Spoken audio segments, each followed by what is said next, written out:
be live now if you guys want to pull it up. And then we'll just check this sound and make sure people can hear us and all that good stuff. Streaming live on YouTube. That's pretty cool. Yeah. Be live now. There we go. And mute it so that it doesn't start echoing. Yes. Yeah, it's a cool feature. So I've had both of you guys on the channel before, but last time we did pre-recorded conversations kind of individually with each of us. So tonight we're going to be doing a live stream where we can actually hang out and talk with people who watch the channel, answer questions, have a discussion with people in the chat, all that sort of stuff. So as people kind of come in, if you guys can just introduce yourselves. Zach, why don't you go first? Just talk a little bit about yourself, what you've sort of done in the Pokemon hobby, that sort of thing. And then Charlie can go, and then we'll get into some topics of discussion. Sounds good. Thank you, Jake.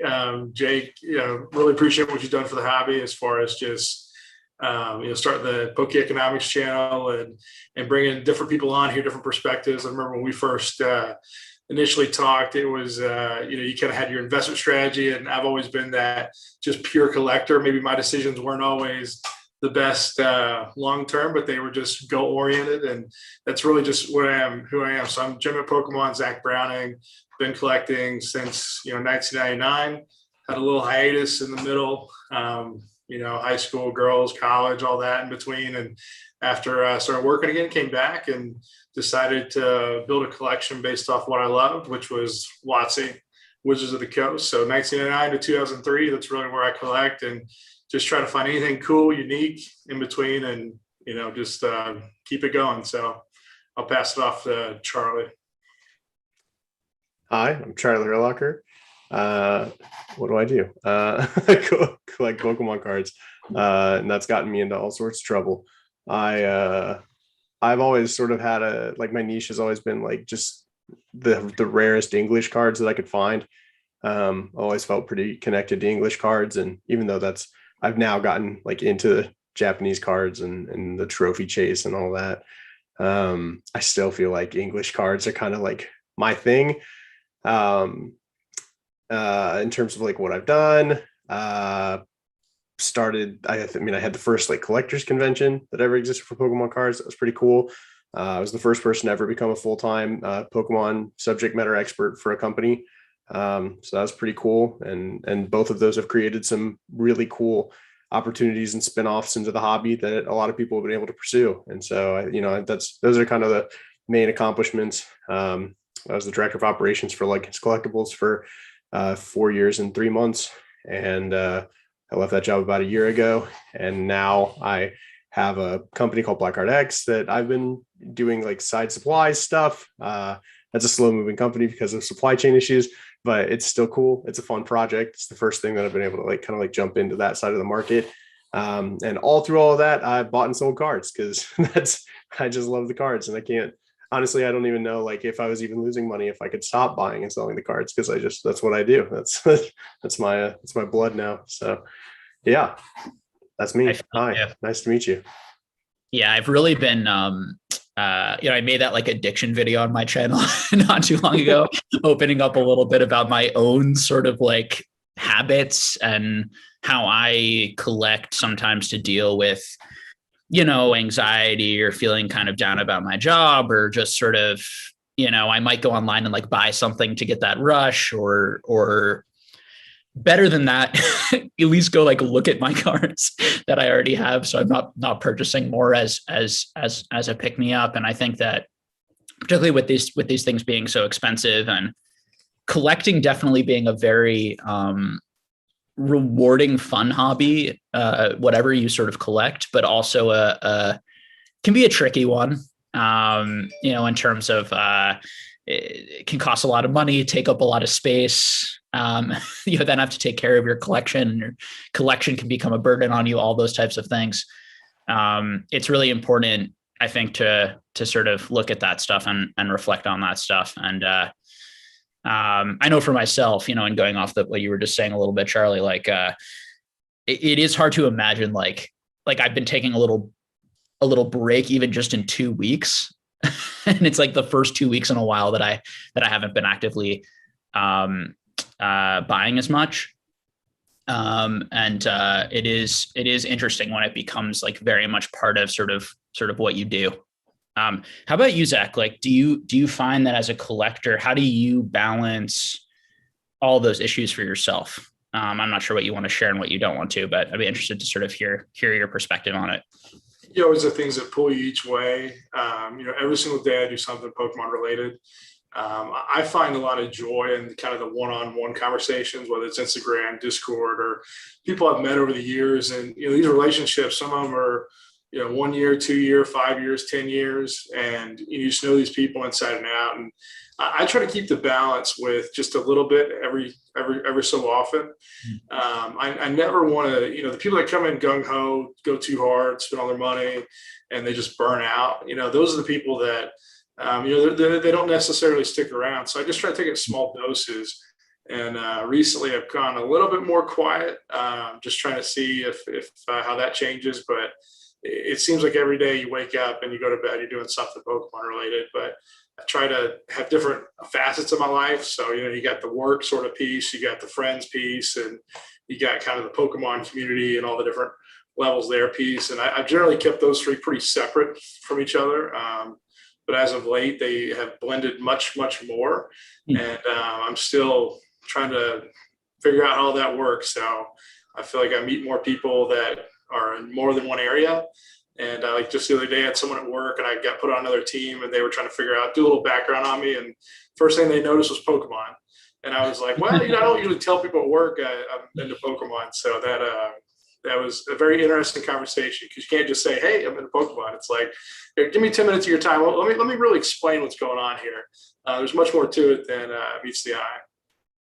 How about for you, Charlie? Do you feel like Pokemon encompasses like a huge part of your life? Do you feel like there are different facets or different kind of things that you do similar to Zach? Yeah, I have virtually no interest in balance per se. I think that people have to, people have to gauge like what they want their life to be. Like it's purely it's a personal decision, right? But Pokemon it's kind of just been everything, and it's been that way for I think it's like 12 years now that I've been doing this like full time. So, or as my primary source of income, I should say. And so, yeah, it's like I feel like I'm like a more effective the more that I'm saturated in sort of this world and these things. That said, even when I'm navigating the world, like it's not to say that I'm 100% immersed in whatever comes at me. I set barriers, and there are things that I do to kind of control the ways that I'm interacting, with the hobby. For me, like the phone goes on do not disturb at a certain time at night. And that's how and it doesn't go back on until the next morning. That's like one barrier that I set up to kind of have like a reasonable life despite just being in Pokemon all the time. But like I'm not somebody that's like, I gotta have like this many friends outside the hobby. The vast majority of my friendships are in the hobby, and I'm okay with that, and I thrive in that. And if anything, it's almost like these friendships start with Pokemon, and that immediately just gets so much out of the way that those end up being deeper, faster progressing, longer lasting relationships. And yeah, I'm just like, I just stay in it, and I just continue to do it. And I would step out, obviously, if like I felt like I was burning out or something. And I think there are times when it's like, just naturally there's the ebb and flow. Like you can't make a big purchase every single day or you will quickly make no purchases in your entire life. And so, there's some float like that and stuff like that. But yeah, I mean, that's hopefully answers the question. Like, how do you sort of, you were sort of alluding to, like you maybe set some goals, or how do you kind of keep a good rhythm of your collecting where you feel like it's fun and enjoyable and doesn't kind of overwhelm you either financially or just like having too much stuff that, you don't even want to look at it, that sort of thing. What's it like for you? I mean, I think to build off Charlie's point, he was talking about, being all in. I think if you full send and you go full on collecting, I think you lay a lot of things on the table. And I don't necessarily want to put everything on the table. I think Charlie does a good job having self-discipline and boundaries. But, if I do Pokemon full time and, push comes to shove, I might have to take a card I don't want to sell and put it on the table. and I don't want to do that for certain things. And I think it positions yourself to almost kind of be a salesman. I'm not saying it's a bad thing, but I think it changes your dynamic a bit.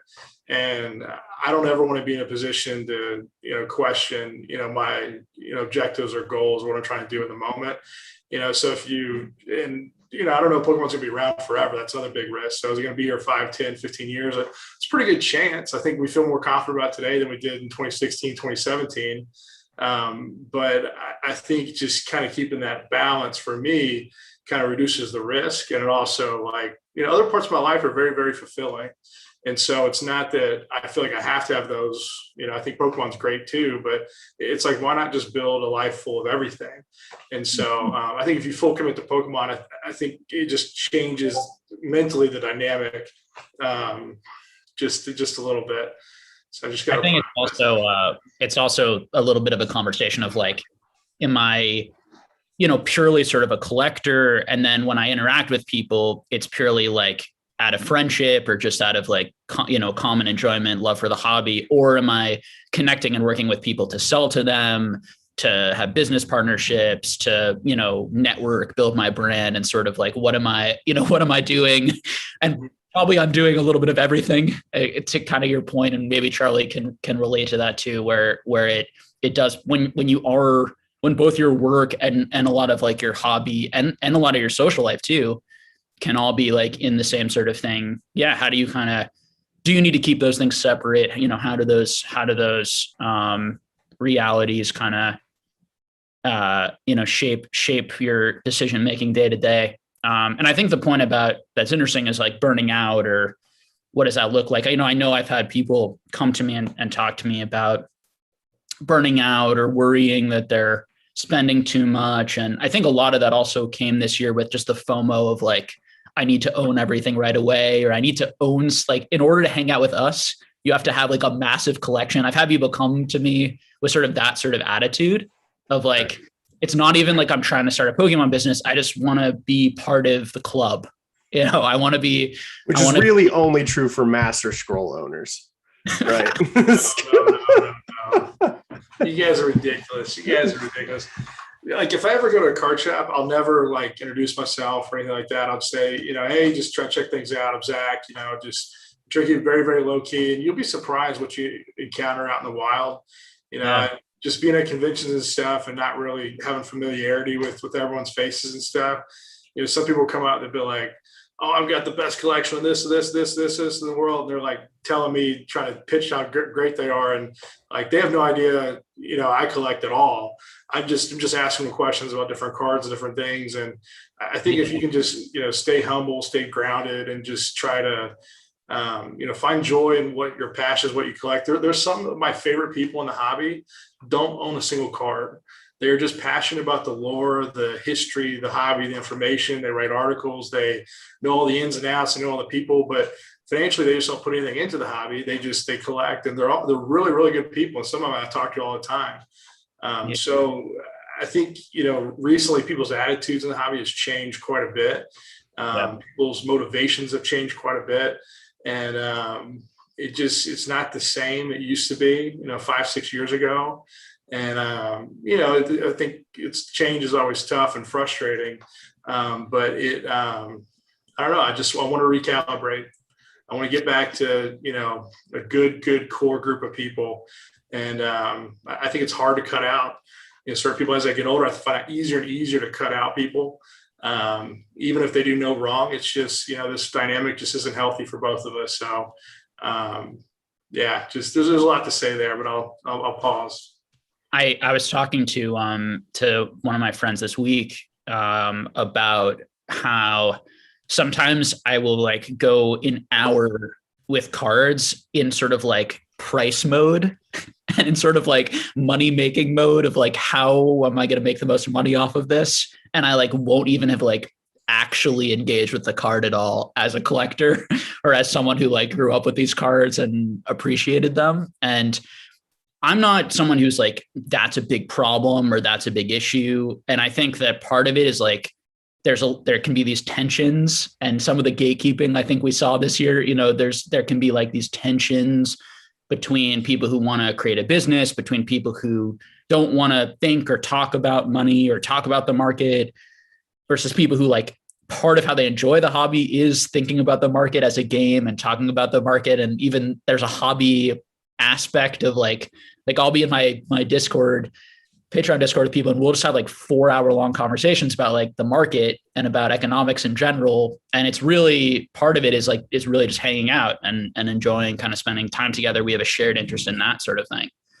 But yeah, that element of the hobby, and I think particularly the extreme speed of growth, the types of things, the types of people that are attracted to that, but also the pressure it puts on every one of us, because, you know, and I'm interested in kind of how you guys feel about this, but because I didn't have, you know, and still don't have nearly the standing in the hobby that you guys do in terms of people probably listening to you. But I wonder, I felt pressure to kind of like be a guide, because I was concerned, like when you see these like extreme price rises and then you have people coming in and you see people making purchases or doing things based off of like incorrect information or incomplete information, you know, what that was also like for you guys, because it also almost forces you, or it felt like it forced me to think more about money or that investment, or, you know. And then I also, in my own collecting, Zach, in order to now afford these cards, I have to take like investing and flipping and doing other sorts of things more seriously. If I want to complete my trophy card collection, I'm now spending 200, you know, I now need $1 million to buy the cards that I want instead of 200K or something like that, you know, and how that shifts it sort of for everyone, you know. So I don't know if there's any part of that, Charlie or Zach, that resonated with you. You know, how did you feel, Charlie? I'm interested in terms of having all this knowledge. Like, how did you feel this year? Do you like view yourself as like an educator? Do you want to share information, educate? What's it like for you in the hobby? You know, I think for me, I have this like perspective on sort of like the dynamics in the hobby now. That's maybe not the same as everybody else. I mean, I think that first I would say, like, you know, in terms of like, what does it even mean to interact with the hobby? Like, we've all commented on it, but I don't know that we would all define it in the same way. What is the Pokemon like community? In large part because, I mean, like, both of you have engaged as like content creators, but I've never really had that role. And I don't conceive of myself as a content creator, and I struggle really to keep up with content schedules. That's something that I find to be exhausting and unrewarding on a personal level. Struggle too. Yeah. And so, yeah. I think all three of us are not very, you know. Yeah, but I mean, we've handled that in different ways, which is to say that I don't have a YouTube. Zach has one that he posts on only when he feels that it benefits like him. And you have one that has like a fairly rigorous content schedule in compared to what we do. You know, obviously you're not uploading 3 times a day, every day, like Minecraft YouTubers, but you know, like, that's tough. And I think that, yeah, I mean, it's like different people just conceive of like the importance of that and really like where that falls into sort of like the greater picture, you know, differently. And social media in general is like just so big, you know, and I think that that's like the explosion of the hobby has kind of created a unique situation where I think we recognize this time when there was, you know, a community, there was like a cohesive, like single, you know, understanding of like of the ins and outs and where there are people that gather. We don't have that anymore. Like that's been completely exploded. That's in a million pieces, and that has allowed growth in the cracks. You know, and now you have all of these different, you know, call them marketplaces of attention, right? And those marketplaces of attention have also, like, the people that they cater to has dramatically changed, because I think that you have, you know, a fundamental shift in the active participants in the hobby. Whereas before, Pokemon did not function as a pop culturally hip reference or way to engage in pop culture as it is now, like in that hype. You know, that didn't really exist. Like, for a long time when we were collecting rare cards, it was for ourselves. It was not, you know, but now we compete monetarily we compete, and in terms of the actual scarcity of the cards we compete with people who are interacting with the hobby primarily as a pop cultural intersection and not primarily as Pokemon card collectors. And that is just so radically different from where we were 2 years ago, 3 years ago, that like that's Pandora's box. I don't think you can put that back. You know, I think that is that, and that fundamentally shifts everything. You know, you're talking about $1 million, $1 million to put together like your collection goals, which is definitely something I relate to. You know, I think that it's like the absolutely massive numbers, and you know, in a lot of ways too, it makes me think of like, you know, yeah, I have like a collection that is worth I don't know how much now, you know, like a lot. And it does absolutely nothing to help me accomplish my goals. In the same way that it's like I was complaining, it's like, you know, I bought a house, you know, for my family to live in, and we thought that we were in a bad market when we bought it, looking end of 2019, beginning of 2020, and then the same house that we buy is worth over $100,000 more on the tax appraisal 2 years later, which does nothing to help me because I need to live here. And now I have even fewer resources to enjoy my life here because it's all going to taxes. And that sucks, you know? And that's how I feel with like the hobby sometimes as well, is that, you know, yes, I have benefited from the tremendous growth in that the availability of rare cards has been way higher. Your liquidity on the stuff that you are trying to sell, way higher. You know, you ended up with cards that we would turn over and over and over and over again in the past for a $5 margin on a $20 in, you know, and that was the grind.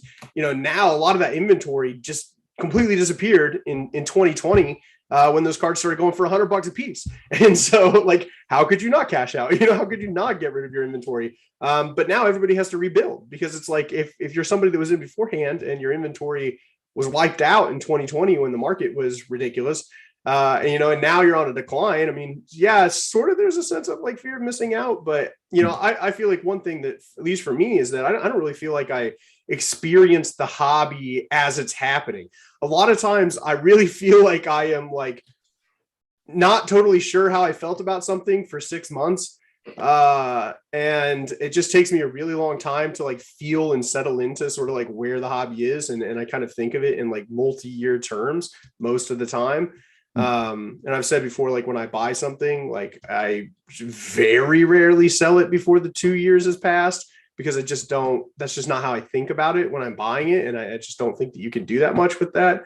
And so, yeah, I mean, like all that ties together, all that to say, like, I think that the hobby is just so radically different. And I think that the types of people that are interacting are different. I think that the market that results from the types of people who are interacting is different. That was super fascinating.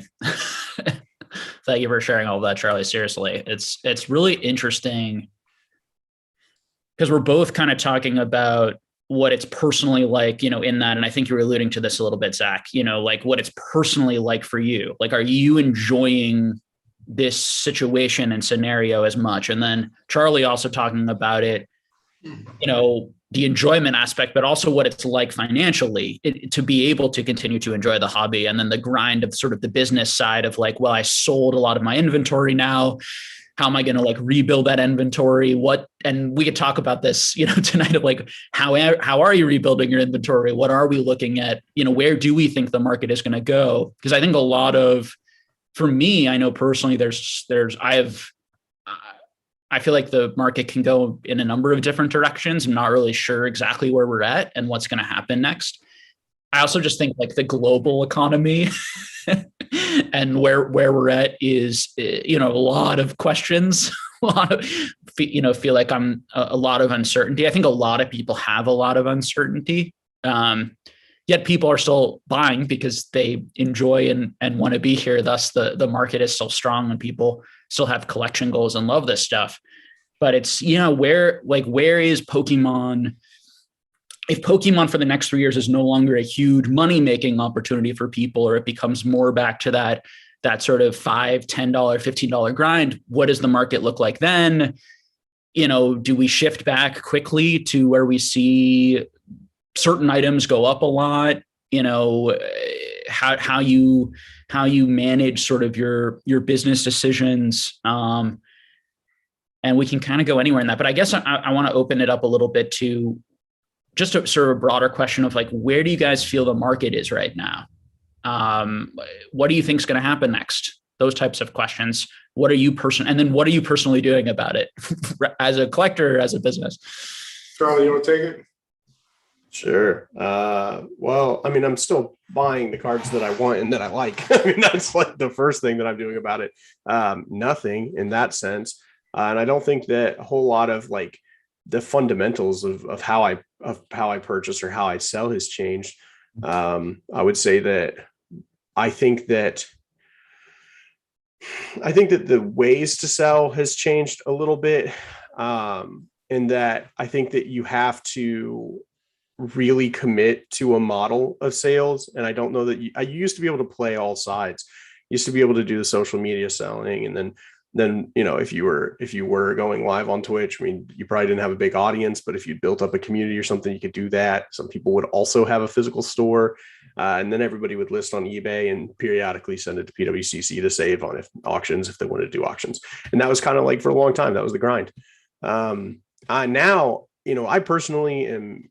I really like eBay in terms of just, I said it or forget it.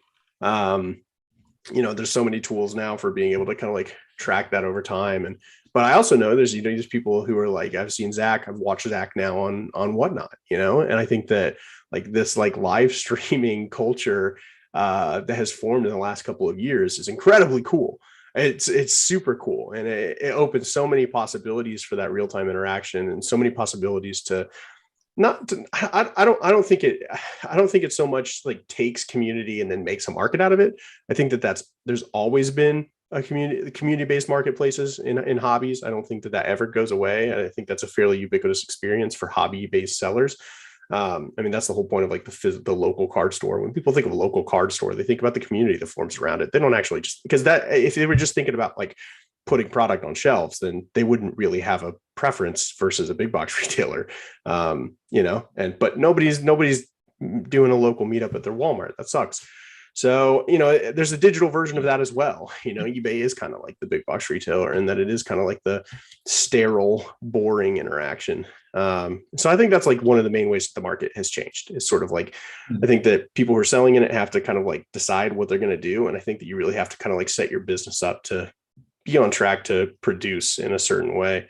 In terms of like where the market is at like the macro scale, like I think we have a really good market, like a really strong market. Like liquidity is still fantastic.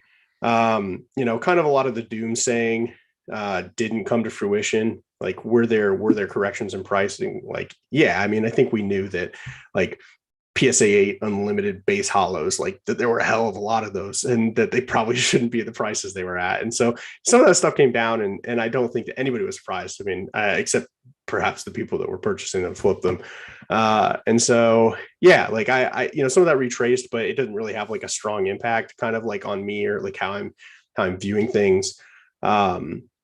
But I still just feel like really strong in general. I mean, I feel like, what is that $50 tier of collecting? That's changed, because that used to be at $50. You used to be able to pick up like all sorts of WotC stuff in like pretty good condition. You're still picking up your no symbols, like that would be like a $50 purchase that you could just grind all day, right? Now that's like, maybe that's like EX era reverse hollows, and this is like, that's like that $50 tier is like just lots and lots of people purchasing. You can get high grade, and you can get really cool cards, fantastic art. You have rarity, some of the lowest print runs.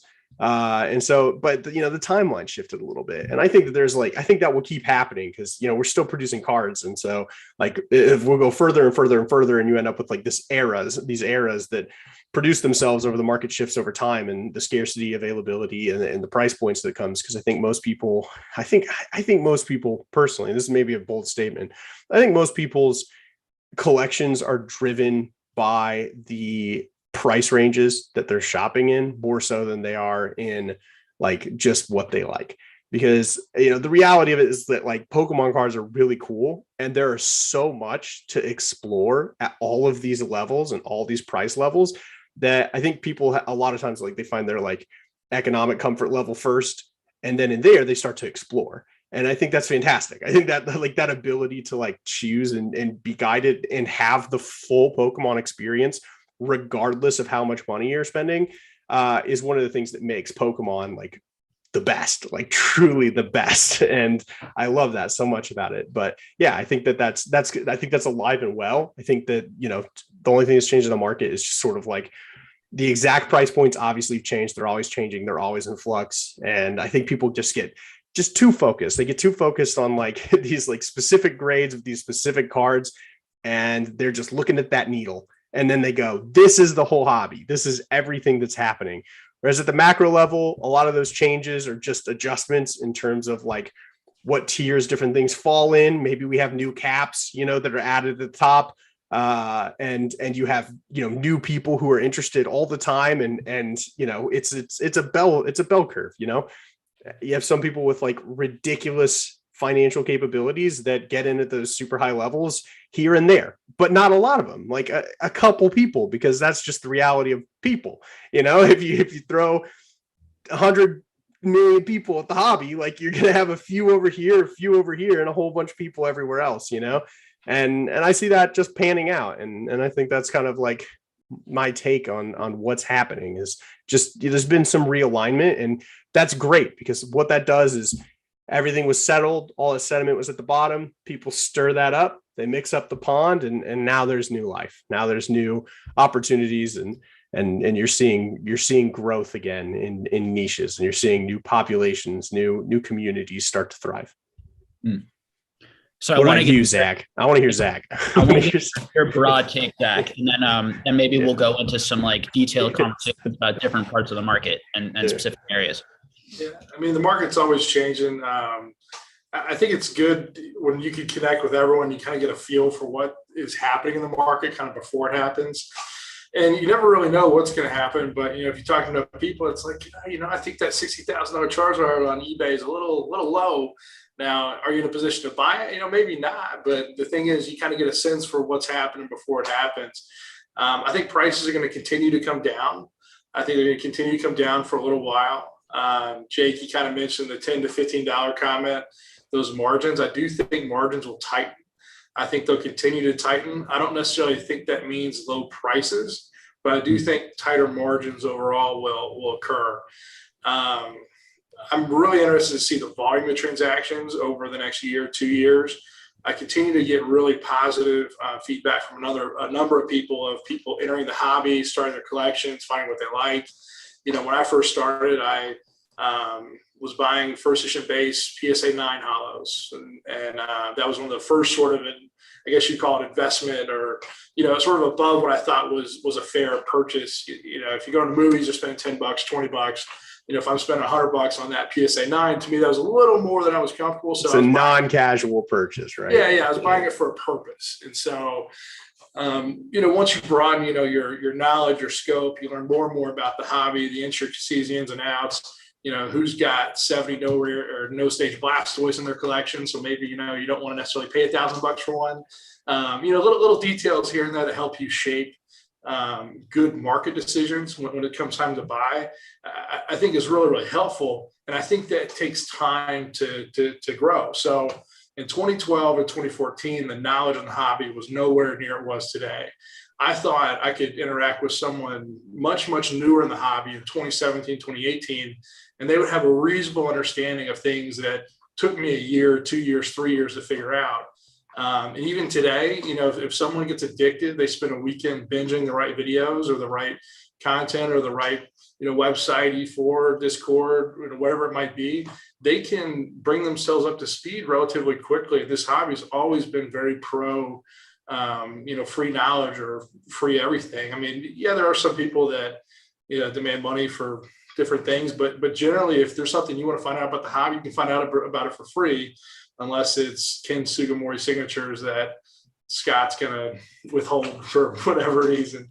Gotta get him for that one. But no, I think if I was in the hobby and you want to hear my general opinion of the market, I would very, very much recommend people, not financial advice, but this is what I would recommend. I know it's weird, but to be in a cash heavy position, I would recommend building up your cash positions higher than normal. I think with the turmoil in the market, I think with the crazy inflation we're seeing, I think with necessarily a ton of jobs being available, but not the right people to fill those jobs. And I think all these sort of market conditions that happen, I think we're setting ourselves up for a lot of volatility, a lot of risk. And yes, I think collectibles do really, really well in down markets. I think they do above average, but I think that's only for the highest tier of collectibles. Mm-hmm. I think that's for the elite side of the collectibles. I think the sort of bread and butter hobby, just things that are always buying, selling, things are always available. I think those are much more at risk. And I'd probably say anything under $1,000 today is at risk. I just if you want to throw a number out there. So I love it because I love it so much because I'm like the exact opposite. Yeah. Well, and I'm saying that I don't think that makes you wrong. I don't. I think that's a fantastic and well articulated opinion. Sincerely, yeah. So my next question was basically going to be like, do we feel when we talk about the hobby, do we feel like modern, WotC trophies, modern Japanese promos, Japanese English, like, with everything that you guys just said, do you feel like it applies everywhere very evenly, or do you feel better about certain parts of the market? You guys both alluded to this a little bit right there. You feel like some things are a bit less risky, more risky. I think part of what's so difficult to talk about is that everyone is in such a different financial position. And so when I talk to people, like my advice, again, not a financial advisor, but like my opinion on what I would do in their situation changes based on their income level as well, about how much I would be like getting cash ready. And then also like your collection goals, and then also which cards you're looking after. Because I think that I'll share my just brief personal opinion. Some of the rarer items I'm seeing really disappear into more permanent collections right now with some of these lower prices. Now it depends on the item, and we're certainly still seeing quite a few of them come up, but I put those items in a very different category in terms of how much we're seeing than I put, Hidden Fates, PSA 9s, PSA 10s, right? And then if we want to, Champion's Path, Vivid Voltage, some of the sets that are getting graded most heavily.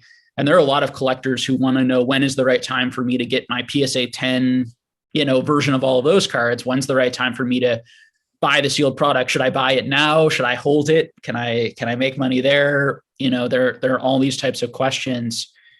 Please,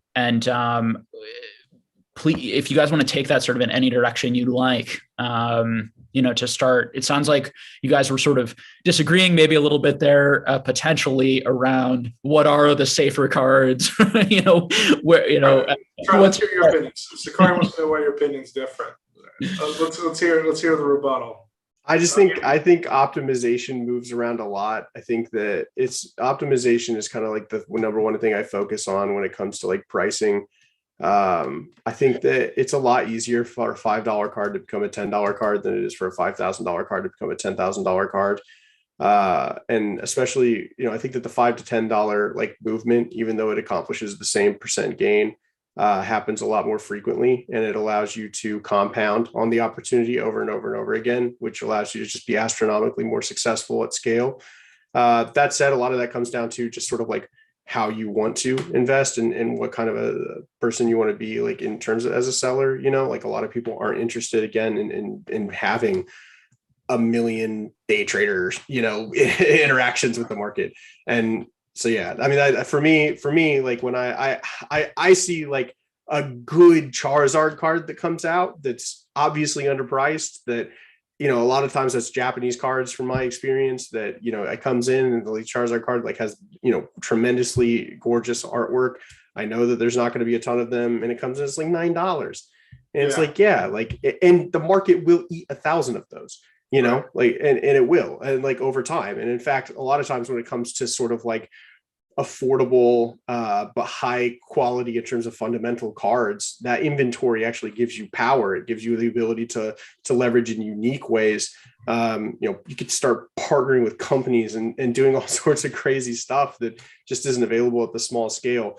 And so, yeah, I mean, for me, like, I just think that sometimes those cards, the bigger, flashier cards, even though they are what I collect, oftentimes I find myself backing away from those in most cases when it comes to actual investing, because the exit strategy can be difficult. It can be really difficult, and you run into liquidity challenges if you have an impetus for sale. So let's pause right there. Okay, so Charlie, what you're talking about is the principle of the economy of the Pokemon market. I don't disagree with that. I think that is alive and well. I think it works really, really well. I think anyone could do that today and be very, very successful. I think my take is more of a macro approach. And so what you're saying functions today in the way that it does, and it'll continue to function that way, I think, for a long time.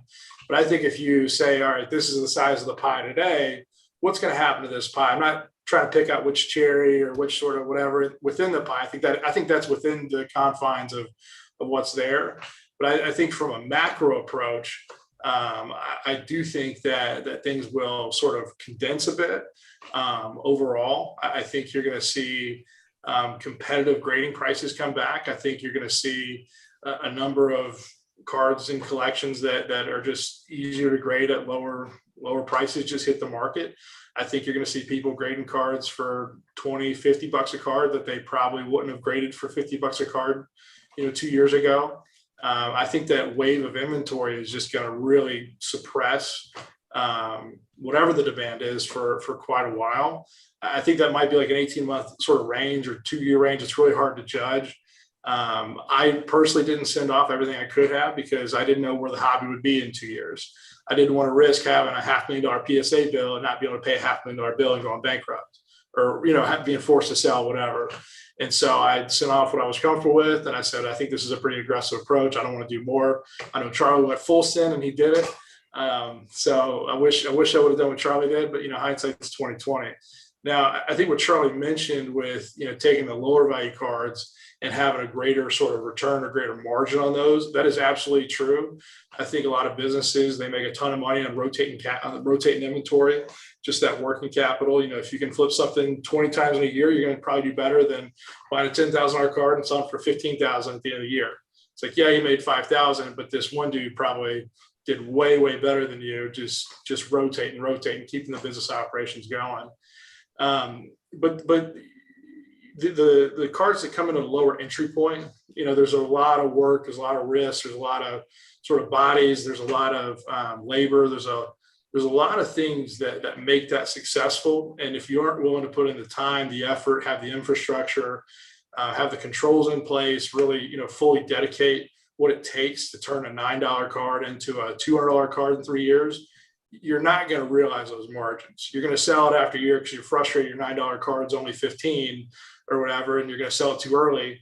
And then 2 years later, you're going to say, oh man, that card, that screen peak is doing so well. Why did I sell it at 500? It's like, you got to have the patience and the competence and the understanding of the market. And timing is always really tough too. But what Charlie said is, I think, probably one of the best strategies. But I think that's a principle of the current economy. I don't think that necessarily changes long term. I personally think that there are cards in the $5, $10, $15, $20 range that I think are really good plays for businesses who want to basically keep the money moving. They can either, you can get plenty of deals right now in auctions that you can just flip immediately and make $5, $10, $15 over and over and over again. We have tons of people doing that right now. Part of that is just the number of different auctions, the fact that people are not watching like a hawk. There are clearly not as many people right now doing that as there were at one point.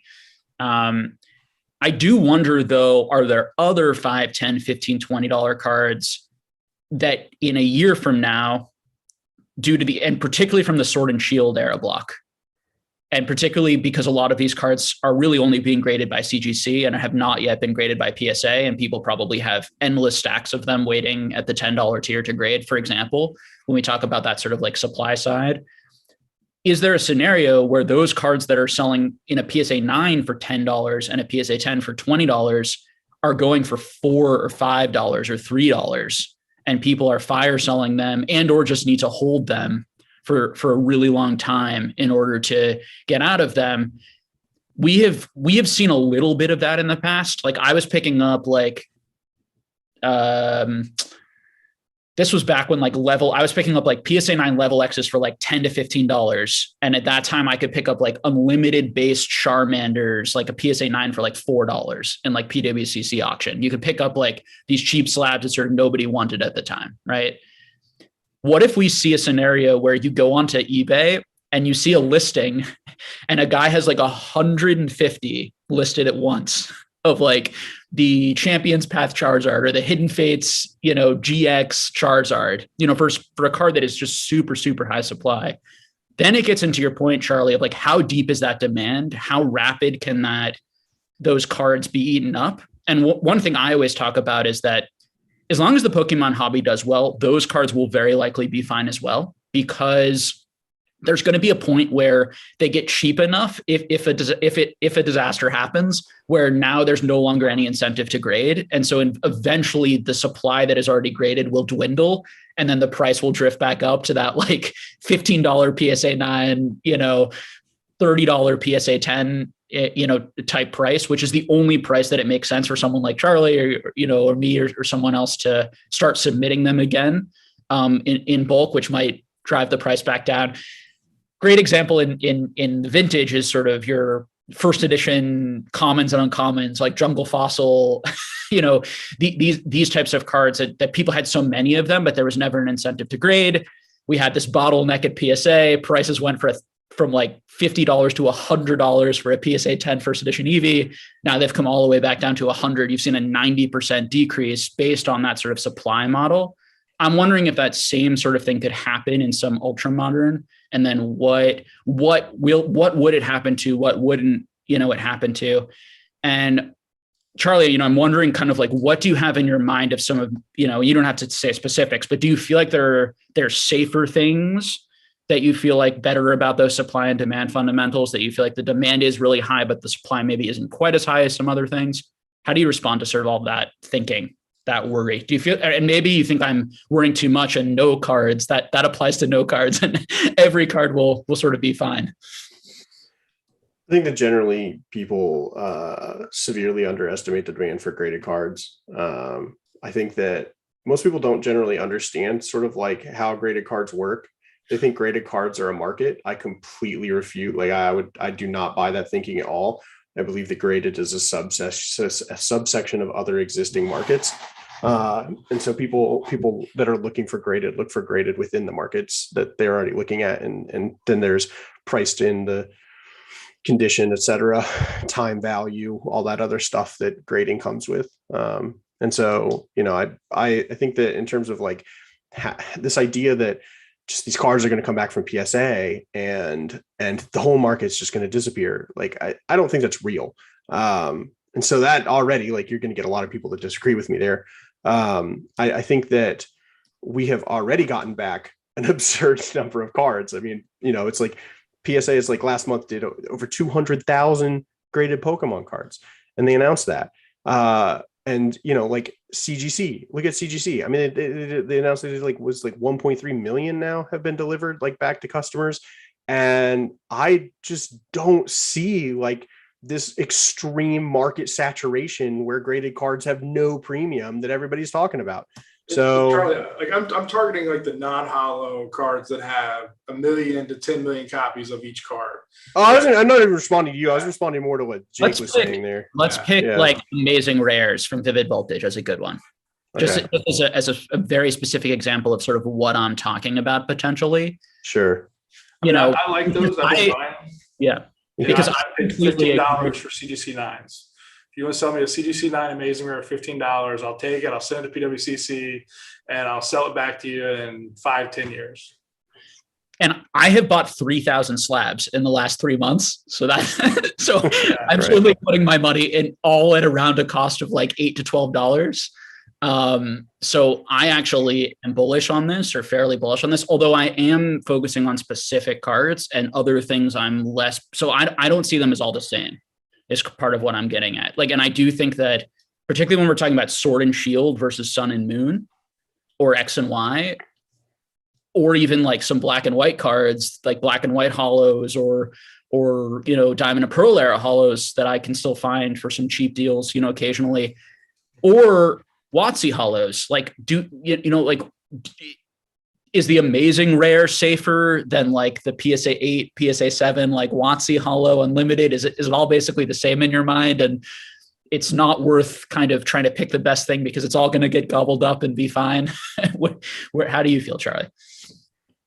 I don't really like a lot of those things. I mostly avoid like modern English set cards right now because So I don't trust the levels of saturation, and I don't trust Pokemon reprinting. Pokemon's reaching really far back to reprint sets in ways that they haven't before, which can be good. I mean, one of the best plays I ever made on Sealed was a remix bout, because they all of a sudden just reprinted this 2019 set in Japan, like in 2021.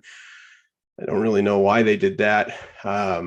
But I mean, they were taking like open-ended orders. So it's like I'll take 8,000 boxes. Like, can you fill it? Like, yeah, we can fill it. Like, okay. And that's $40 a box. And I think they're currently doing like 110 on eBay. And it's like, hasn't even been a year. It's like, there are opportunities in modern, but like, it's just opportunistic. And I also with like Wizards, like there are people who have been tremendously successful, Zach, in Wizards cards, but I just like, for me, there's so many eyes on them that it doesn't really play to my strengths. It doesn't really play to my strategies.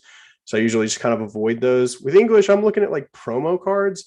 Like some of these promos that are coming out right now are seriously, there's so few copies. Like it's so hard for, like people can't even order like even close to what they want, like I loved the Evolution alternate art full arts that came in recently. And like I remember like the Sword and Shield full art. It's got the Pikachu and then it's got the starters behind it. And it just came in this like random like pin collection box or some random collection box. Or no, I had a figurine in it. And I remember like hearing that like people were placing orders for 800 of them and getting like 8. Well, that always sets off. I always start listening then. And then, I write that product down and I'll check in just like every month for 6-8 months. Like, hey, can you reorder this? Can you reorder this? Can you reorder this? And if they keep saying no, I'm going to start buying that card and I'm going to buy a lot of them, because it eventually, like what happens is it's just like Pokemon, especially with this like last couple of years where they have not been able to print to like even close to demand. They'll get so far ahead in a cycle that it really is just not at all in their interest to reprint niche products.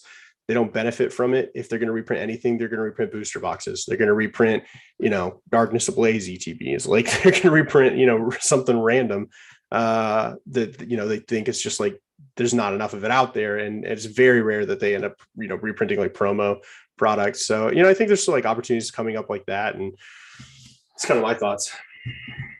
I mean, I'm definitely in agreement that there's my general feeling is there's a lot of opportunity. And I even think that there is opportunity in set cards.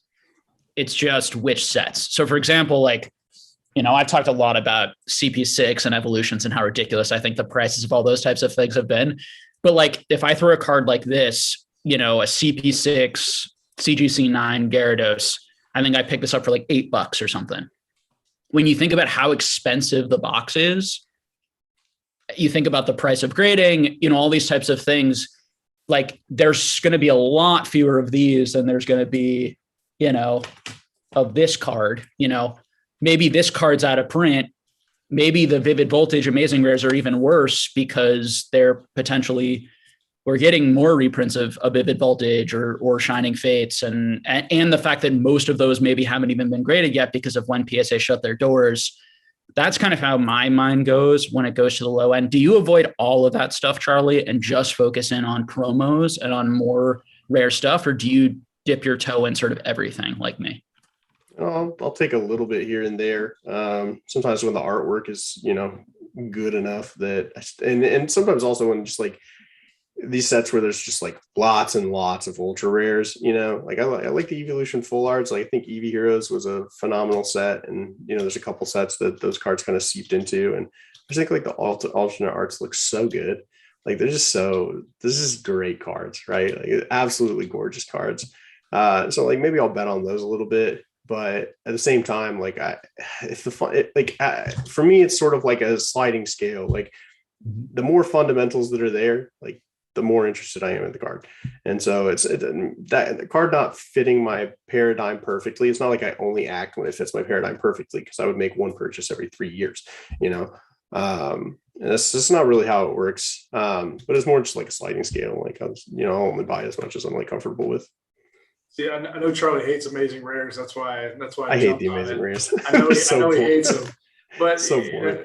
Jake, if you think of something cool, and you kind of had your analogy of the graded card and all that, kind of the price point.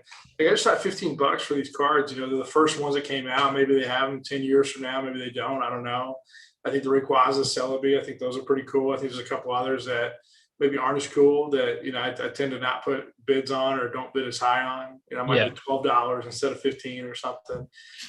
Charlie hit it right in the head with the promos. I mean, they're not going to reprint a Pokemon Center opening promo. I mean, those are pretty golden, I think, when they come out, especially with Pikachu. I mean, buy those. Beautiful card. Great card.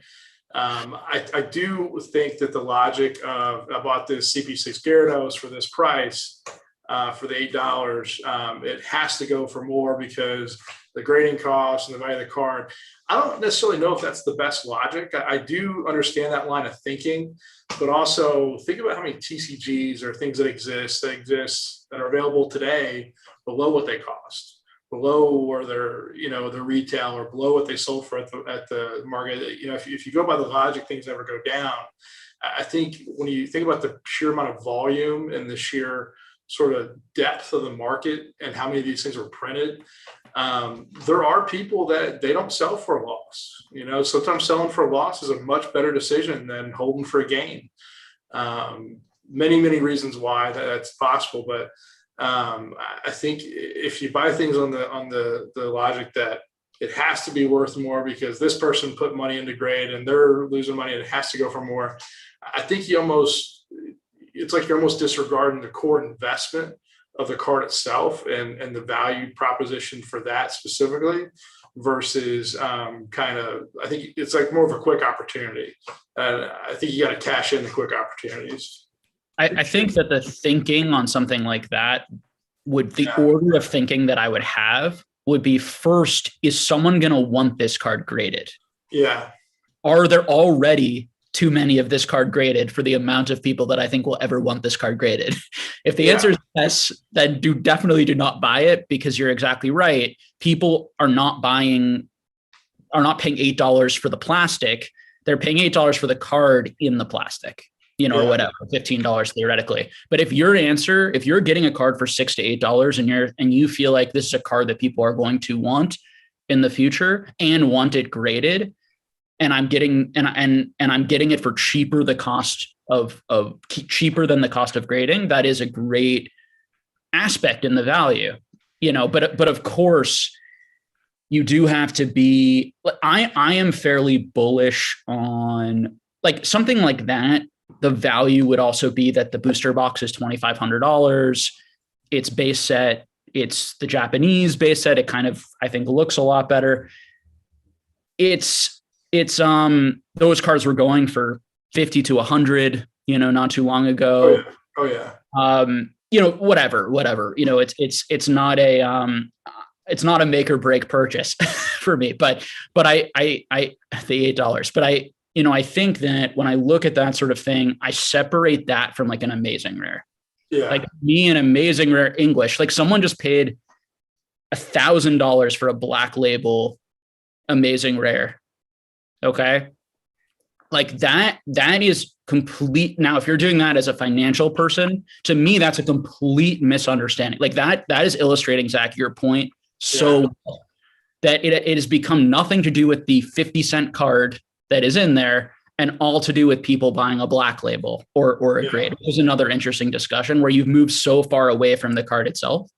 I'm always someone who's always preferred absolute rarity to condition rarity, with condition rarity being like a fun, enjoyable addition to it. Yeah. And chase, particularly when you combine like a WotC card from my childhood that I love so much, and then it allows me to chase it in high grade. It combines that in a very enjoyable way. But to me, there's a big difference. There are cards, there are modern or fairly ultra modern, or cards from XY, Sun and Moon. I think rainbow rares are kind of interesting in Sun and Moon, and the prices on some of those based on the 1 in 72 packs. The fact that it's like 1 in 32 boxes, you pull one of them, and the booster boxes are $300 to $500 each, and you can buy the rainbow rare already graded for like $20. Like there's some interesting. When you think about it that way, to me, that is fine. That is thinking about sort of value there, and then how much it would cost for someone to recreate that to get that card. And when I compare it to WotC, there's actually seems to be some more value in some of those cards. It's sort of interesting. I also want to get your guys' takes on where Wizards of the Coast is, but then also like E-Series as part of Wizards of the Coast, but then also into sort of the original Nintendo EX era, Diamond and Pearl era. Where do you think those eras and WotC fit into this discussion? Because clearly there's sort of low end in all of those areas as well, that can fit this. When we talk about like reverse hollows from, original Nintendo EX era, we could talk about just regular hollows from Diamond and Pearl, some of them, regular hollows from original EX era, and then some reverses from like E-Series, Expedition, Aquapolis, Skyridge, and then like maybe unlimited, base set hollows. How do you guys see all of those categories and all those cards? Do you see them as equal? Do you see some as better than others? I think one of the most frustrating things from 2015, 2016, 2017 was knowing how hard some of these cards were to get, how big of a challenge it was to find some of these in high grade and chase them and find them, and the fact that the market didn't appreciate them for what they were. And I think a lot of cards today are being discovered sort of for the first time by people who really enjoy them, that are passionate about them. I think there was a guy that did the Gen 3 starters and PSA 10, I think from EX Ruby Sapphire, I saw on E4, and it was such a cool post. And I don't know how much he paid for them, but when I saw those 3 cards, I was like, that's cool. That's his era. That's what he likes. That's what he grew up with. And I think a lot of the EX era is sort of solidifying itself as, I think it has a really good value proposition to kind of be an extension of Wizard of the Coast. Yeah, it's a different company, but they're collectible. They're not nearly as many out there as some of the earlier WotC sets. I think a lot of the cards are beautiful. I think to find them today is a challenge. I think you're still paying, $3, $5, $10 a set, for raw mint if you're looking, if you're trying to find it from a reputable person. But no, I think that they have a lot of long-term value, and the prices I'm paying for E-Series reverse hollows, I keep raising it and I can't find them. They're just not available. Charlie? I think Zach's experiences speak more intimately to that question, and I'm happy for his voice to be the one that's spoken there. Charlie's a big promo guy. He finds his passion elsewhere. I love WotC as it's a historic thing, and the art and all of those aspects of it. But in terms of the market side of it, it's not really where I play. Okay. Yeah, I think low pops. I'd be careful on low pops. Pops generally only go up unless a natural disaster or a transaction's occurring. People do lose some stuff shipping or what have you, or transporting, or leaving your whole collection in a car when you go out to eat, or there's I'm not digging on anybody. It's just things happen, but generally pops tend to only go up, and sometimes they go up pretty quickly.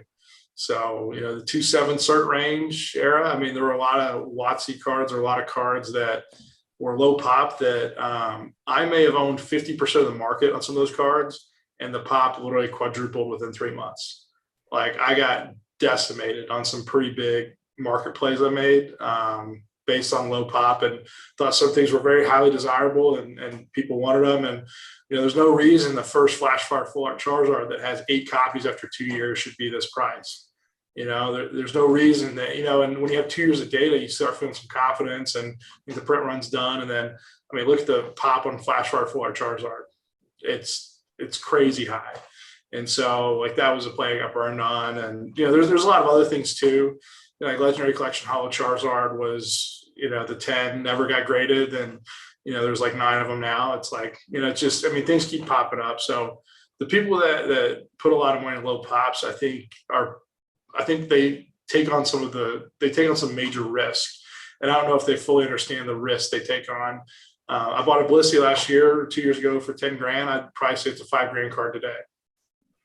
So I think in general too, it's like, what's your exit strategy? A lot of times with those, I think that like you're taking on a tremendous amount of risk, like one of your most fragile, like fundamentals, if you want to call it, as your impetus for buying, for your reward being like that you're ostensibly going to like leverage a collector like down the line, as opposed to just investing in something based entirely off of its like fundamental value, and I think that especially like with low pop stuff too, like the ideal situation is, if it's for your collection, like I'll just bite the bullet, like I'm going to do what I have to do to get that into my collection, even if that's at a suboptimal like price point in terms of like market.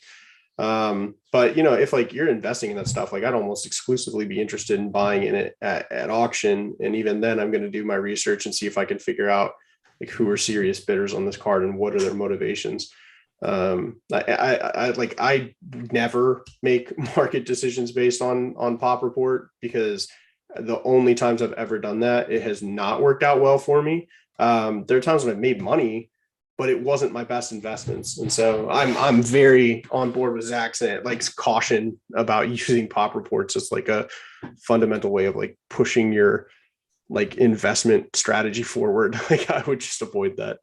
It's funny. I think Pop Reports have been so much the key to my success and my seeing things that other people didn't see, and greatly sort of making a lot more money than I would have in sort of the more conventional ways. So like, for example, like like Diamond and Pearl, Black and White, like I was buying up thousands of them when no one else was interested, because I was seeing, I was searching these cards. Now it isn't just low pops. It was also searching for the cards and just seeing how many were out there type of thing. And then seeing the condition. So there's a lot more to it. I was always very interested in like the Top Zone and the Cardass and some of the early Japanese stuff, and seeing how low the Pop Reports were for that forever. Obviously you have to be very careful. What's better than just looking at the Pop Reports is the rate at which the Pop Reports are going up, which is what I study a lot more. So I'm constantly looking at, for example, like back to our Amazing Rare conversation, there have been like 3,000 Vivid Voltage cards graded just this week. Like 6% of the total population every week is being added. And CP6, there's only like 250, which is still quite a bit when we compare it to some of these, other things that we're talking about. But like that information to me is absolutely vital to predict, and is going to be one of your best indicators of supply and how much supply is going to hit the market. Now you're going to have other factors like who's submitting those, where are those cards going. And a big one right now is CGC, because we do not know how much, I don't know what's happening in CGC. This is just PSA. There's so many cards being graded at CGC. But I find data drives like the price history of things, and the Pop Reports are what I have based most of my, outside of just my own, like my personal taste, or what I think people are going to want, because I feel like demand is actually quite hard to predict in a lot of ways. And I think that I've seen demand really shift in this hobby, where like a few years ago, everyone really liked, these cards the best and said this was the best set of all time. And then 2 years later, no one's talking about it, and people are saying this set's the best of all time. And then a year later, no one's talking about it. People are saying this set's the best of all time. And I look at other hobbies and study other hobbies, and demand can really shift and change, but that supply, and particularly the rate at which things are being graded, giving you an indication of how much supply is going to be graded. Of course, a big part of that is also the current price points, right? The price point needs to be high enough to incentivize people to actually grade the card. It's a really important thing. Like you can really mess yourself up on low pop cards that just nobody wants. And that's why they're low pop. You see these crazy, ridiculous eBay, listings of like $1,000 for this like reverse hollow, Vivid Voltage card because it's like a pop one, those types of cases are really are quite silly. But what do you guys think of that? Do you think that using it that way is smart? It might just be unnecessary because it's like I could just pick the newest cool promo and I know it's not going to have that much, and I feel better about that anyway. So why waste my time in all of the pop report data? What do you think? I mean, you're doing market analysis. You're looking at different cards against each other. Who's grading what are people's focuses on, and what's coming through the door, what's not, and like you're making good decisions based on that. But I'm saying if all the cards in a set are $50 and you got one card that's pop 2 for 10 grand, should be paying 10 grand for that card. Oh. So I think that low pop conversation is really there. And I think that's a separate, really interesting conversation, Zach. And I actually wanted to, can I ask you a follow-up question on that? Just quick. Sorry, you can go ahead and ask. I apologize because I'm really interested and I forgot before. So someone like you, who's such a set completionist, one debate that I have with people is like, what should those low pop PSA 10 cards be worth? Because I have friends, like I made so much money on low pop PSA 10s that I sold. Like my level, some of the level X ones I bought for $9, $15, and I sold for 5,000. These like ridiculous ratios because no one cares about it. People then realize it's low pop. People want to complete the set. They go and see there are only 3 of them and they're just willing to pay huge amounts.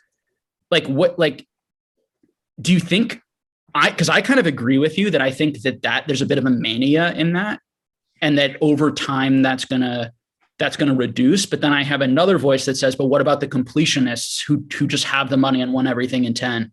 What do you think of that, Zach? Because I see both sides. I think there's 3 or 4 layers to that.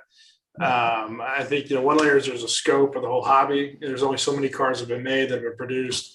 We know exactly what all those are outside of like test prints and protostoys and all that.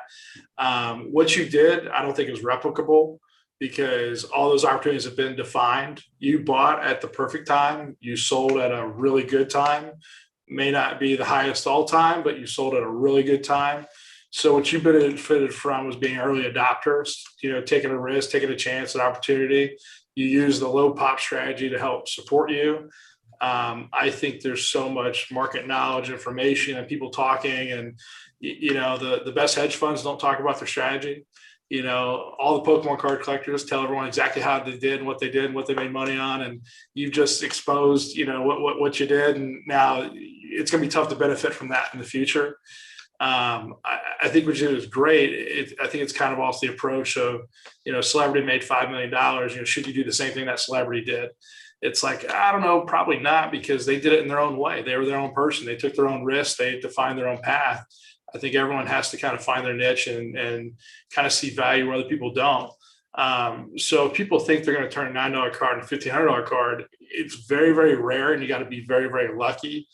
And I think you experience the market at almost the perfect time. So just those 3 or 4 things combined helped out quite a bit. I think that, it's not replicable in the sense, like what it would take is the hobby growing again in insanely huge amount, right? Because obviously modern today and all these $9 cards are printed so much more massively. They're much, much easier to grade. It's like comparing apples to oranges with some of these level X cards. But my question to you is sort of like, would you pay those high prices to complete a set? So like now that the prices are really high and people are asking those, would you pay the really high price to get the set, or would you wait, or would you try to just like regrade a bunch of 9s till you get a 10? Like what's your strategy to get those, those low pop cards? There's a lot of market dynamics. There are times in the market where there's not a lot of cash for certain things, and the people in those buying positions have more power. There are times when the people in selling positions have more power because, there's 4 people that want a first edition Suicune of Neo Rev and the high offer is $50K. That was real last year.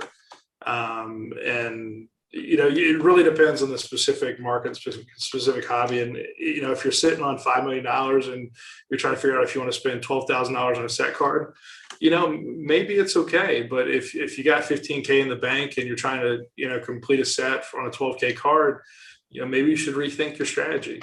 But I think it's more specific to one's, sort of risk appetite and their goals. I've always been goals over everything. I'll go out of my way to chase a goal. even if it maybe doesn't necessarily make the most sense. But traditionally, just having an asset in hand is paid really well. I don't think that's going to be the case going forward. Any card purchased before 2017 is like literally positive, or before 2010 has literally gone up. In the last year, there's been a lot of cards that I bought that went down. It was November of I think 2020 that first edition base set went for like $650K. I've got 2 full hollow sets, but I didn't have 2 full non-hollow sets. I had 1, and then I was like, well, if I complete this other non-hollow set, that's $650. So that's a defined market value. That's a good asset that's right there. So I went out and spent 10 grand on rares, and that was a horrible decision. Should not have done that at all. But in my mind, it's, you complete this second full set, that's under $650K, and that was probably the worst time to buy. And I think Charlie was telling me not to at the time. I remember talking to him, and he was like, don't do that. But, it's like, we get caught up in the zone, and not every decision I made has been the best decision. But all of my decisions, or I'd probably say 80 to 90% of things I do are very goal-oriented, collection-focused, things I like, things I enjoy, things that I find passionate, things that are very enjoyable. And the rest of it is like someone trying to pay rent that needs some cash, and, hey, here you go. I'll buy your collection 50% because it just makes sense. But never want to take advantage of anyone, though. But, Charlie, I want you to talk. You've been too quiet. The baby's sleeping. Some of the best advice I ever got from a vintage coin and paper money dealer is he said that if you're not losing money sometimes, then you're not buying enough.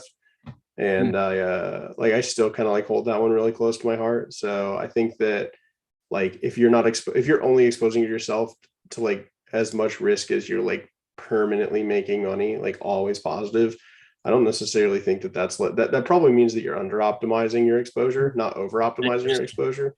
And then like in terms of like when you're strategizing with the market and stuff too, like I think that you have to be able to distinguish between like when you're gaming the market and when you're gaming a specific scenario. And so I think like sometimes people are betting on like the market to appreciate high grade Charizards down the line. I think there are other times when they're placing a bet that says like, this scenario is going to occur where no additional cards are graded and I'm going to be able to leverage this card for a lot of money. And so like, I think a lot of times that's like what happens with like the scarcity debate, and that especially the fragile scarcity debate, which has to do with like pop reports.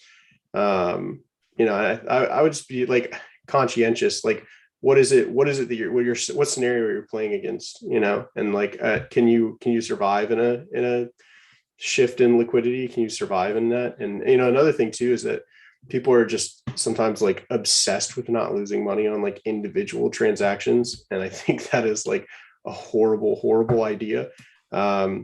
Sometimes the best thing you can do is free up that capital and lock in that loss and then start investing. So I'm always looking at like to refresh my perspective on my inventory, and I think that more people should do that. I think more people should not be afraid of losing money on individual cards in Pokemon, especially in a downturn market, because there's new opportunities that are coming up all the time. And if you have the ability to spot opportunity, just because you were wrong once doesn't mean your strategy is failing. Now, if your strategy is failing all the time, then maybe you should reconsider what you're investing in. But that's behavioral finance right there. It's, how fast is that second derivative accelerating? It's, you got a level set every day. A big thing everyone did wrong like a couple of years ago. It's like, I've got 2 of these, I can sell one of them. I got 5 of these cards, I can sell one of them. And right. I only bought this card for $30. It's 300, 270 is good. It's like, no, it's like you're shorting yourself $30 here. It's like you gotta sell it to market. You can't, you're selling yourself short. And just because you have more than one, or, the inventory, doesn't mean you should treat that inventory differently than how the market values it. And then of course, the behavioral finance thing is, if you take basically, every day at even slate every single day, and you have this asset and this asset, forget how much you paid for it. It does not matter. At sunk cost, it's gone. Can't change what you paid for it. Which asset's going to go up faster? I always say if you're doing a trade with someone and you're trying to figure out, if you want this card or that card, and you want one card just a little bit more, and you don't know why. There's a lot of sort of factors that are going into that, and there's a chance that maybe you think one card's going to accelerate faster than the other one. And so the performance of the 2 assets against each other or at least your perception of, or how you think the market will react, or whatever it may be, is really the asset you should pursue, regardless of what you paid, regardless of how much it costs. That future performance is sort of what you're gambling on from that investment perspective. And losses can be very beneficial too, from, tax and other things. So, I mean, I think Charlie's point, I've never heard that quote or that concept before. And it very much rings true to me on a psychological level. Often losing is more painful than winning, and so, it's an old psychological principle in game theory. And what it means is that we behave irrationally and we avoid things that we shouldn't sometimes. And so for example, if there's a decent chance that I might lose at this, but if I win, I'm gonna, the implied odds or the odds are in my favor. For example, like if I'm getting 3-to-1 odds and I have a 50% chance of winning, I should do it. Even if I have a 50% chance of losing, and that might feel scary or painful, but we don't often operate that way.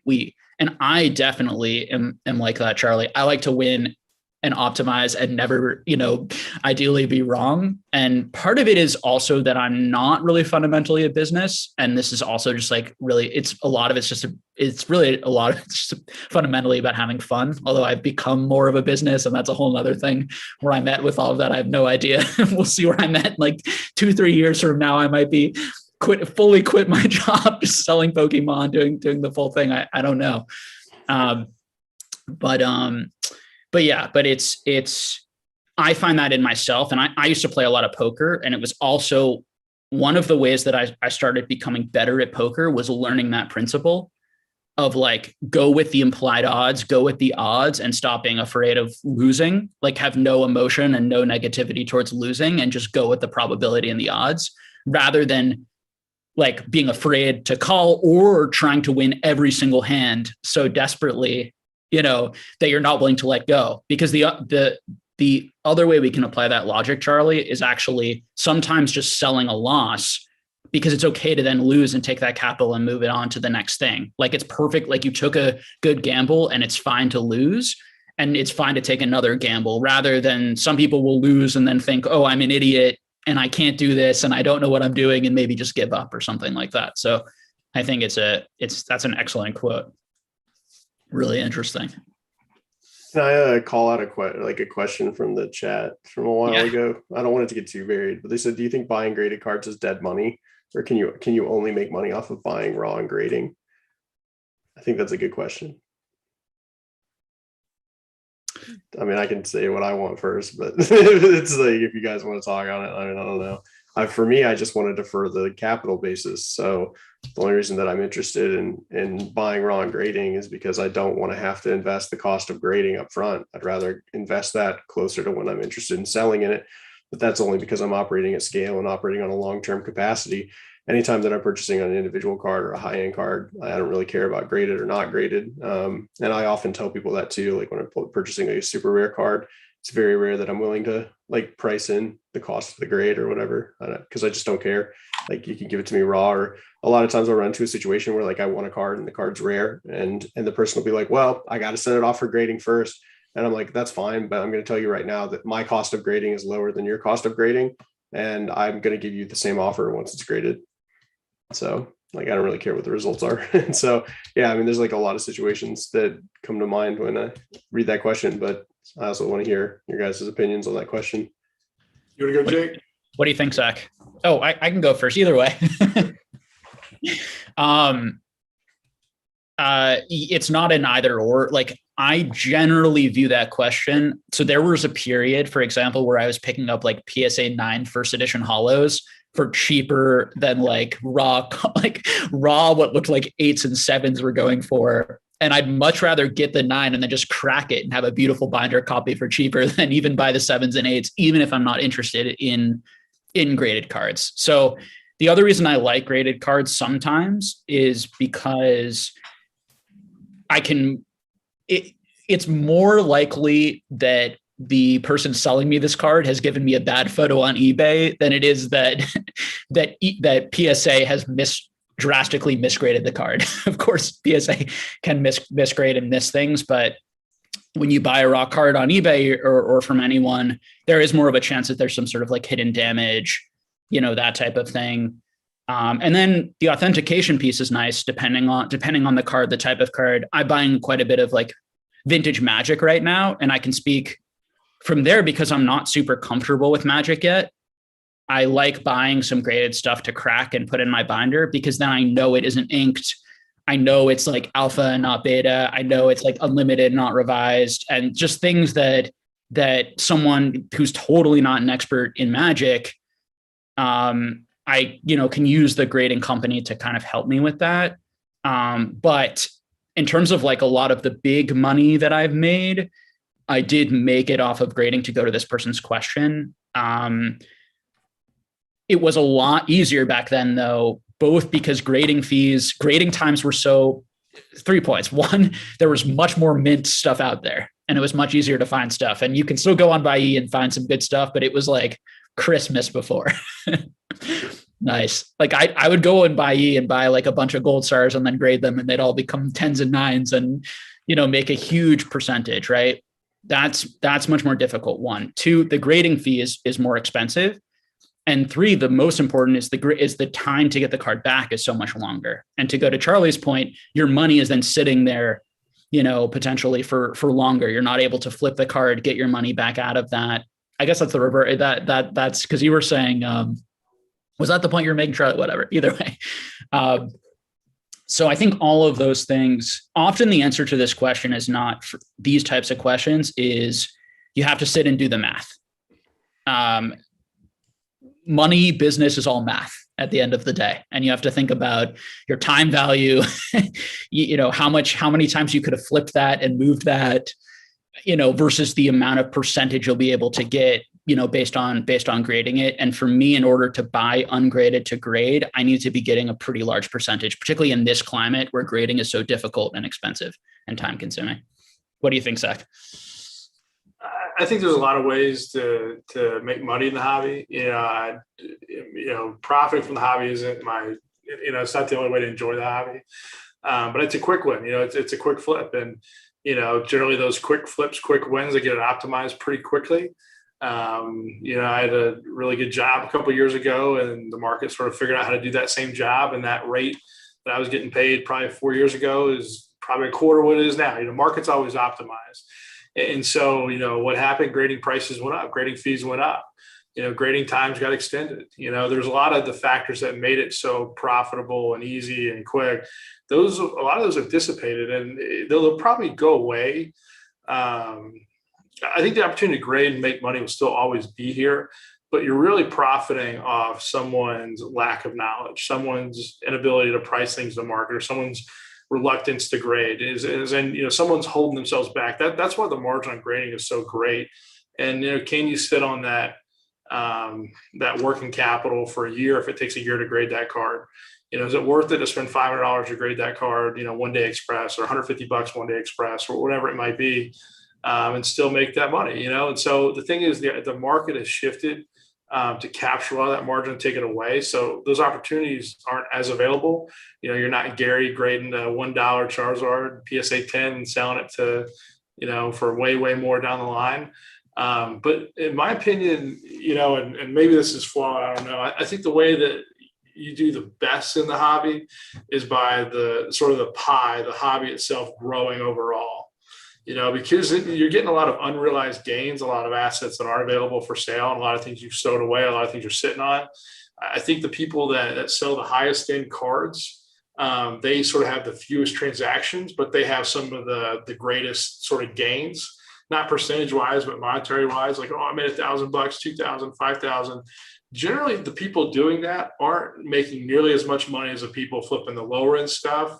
They're not making nearly as much as the people who are sitting on a lot of inventory. If you had a $50,000 inventory in 2015 and you still have all that in 2021, you're doing really, really well, even if you didn't sell a single thing. So, having things and sitting on them, and probably, me being so busy personally when I first got in the hobby, I only had time to buy and interact with people.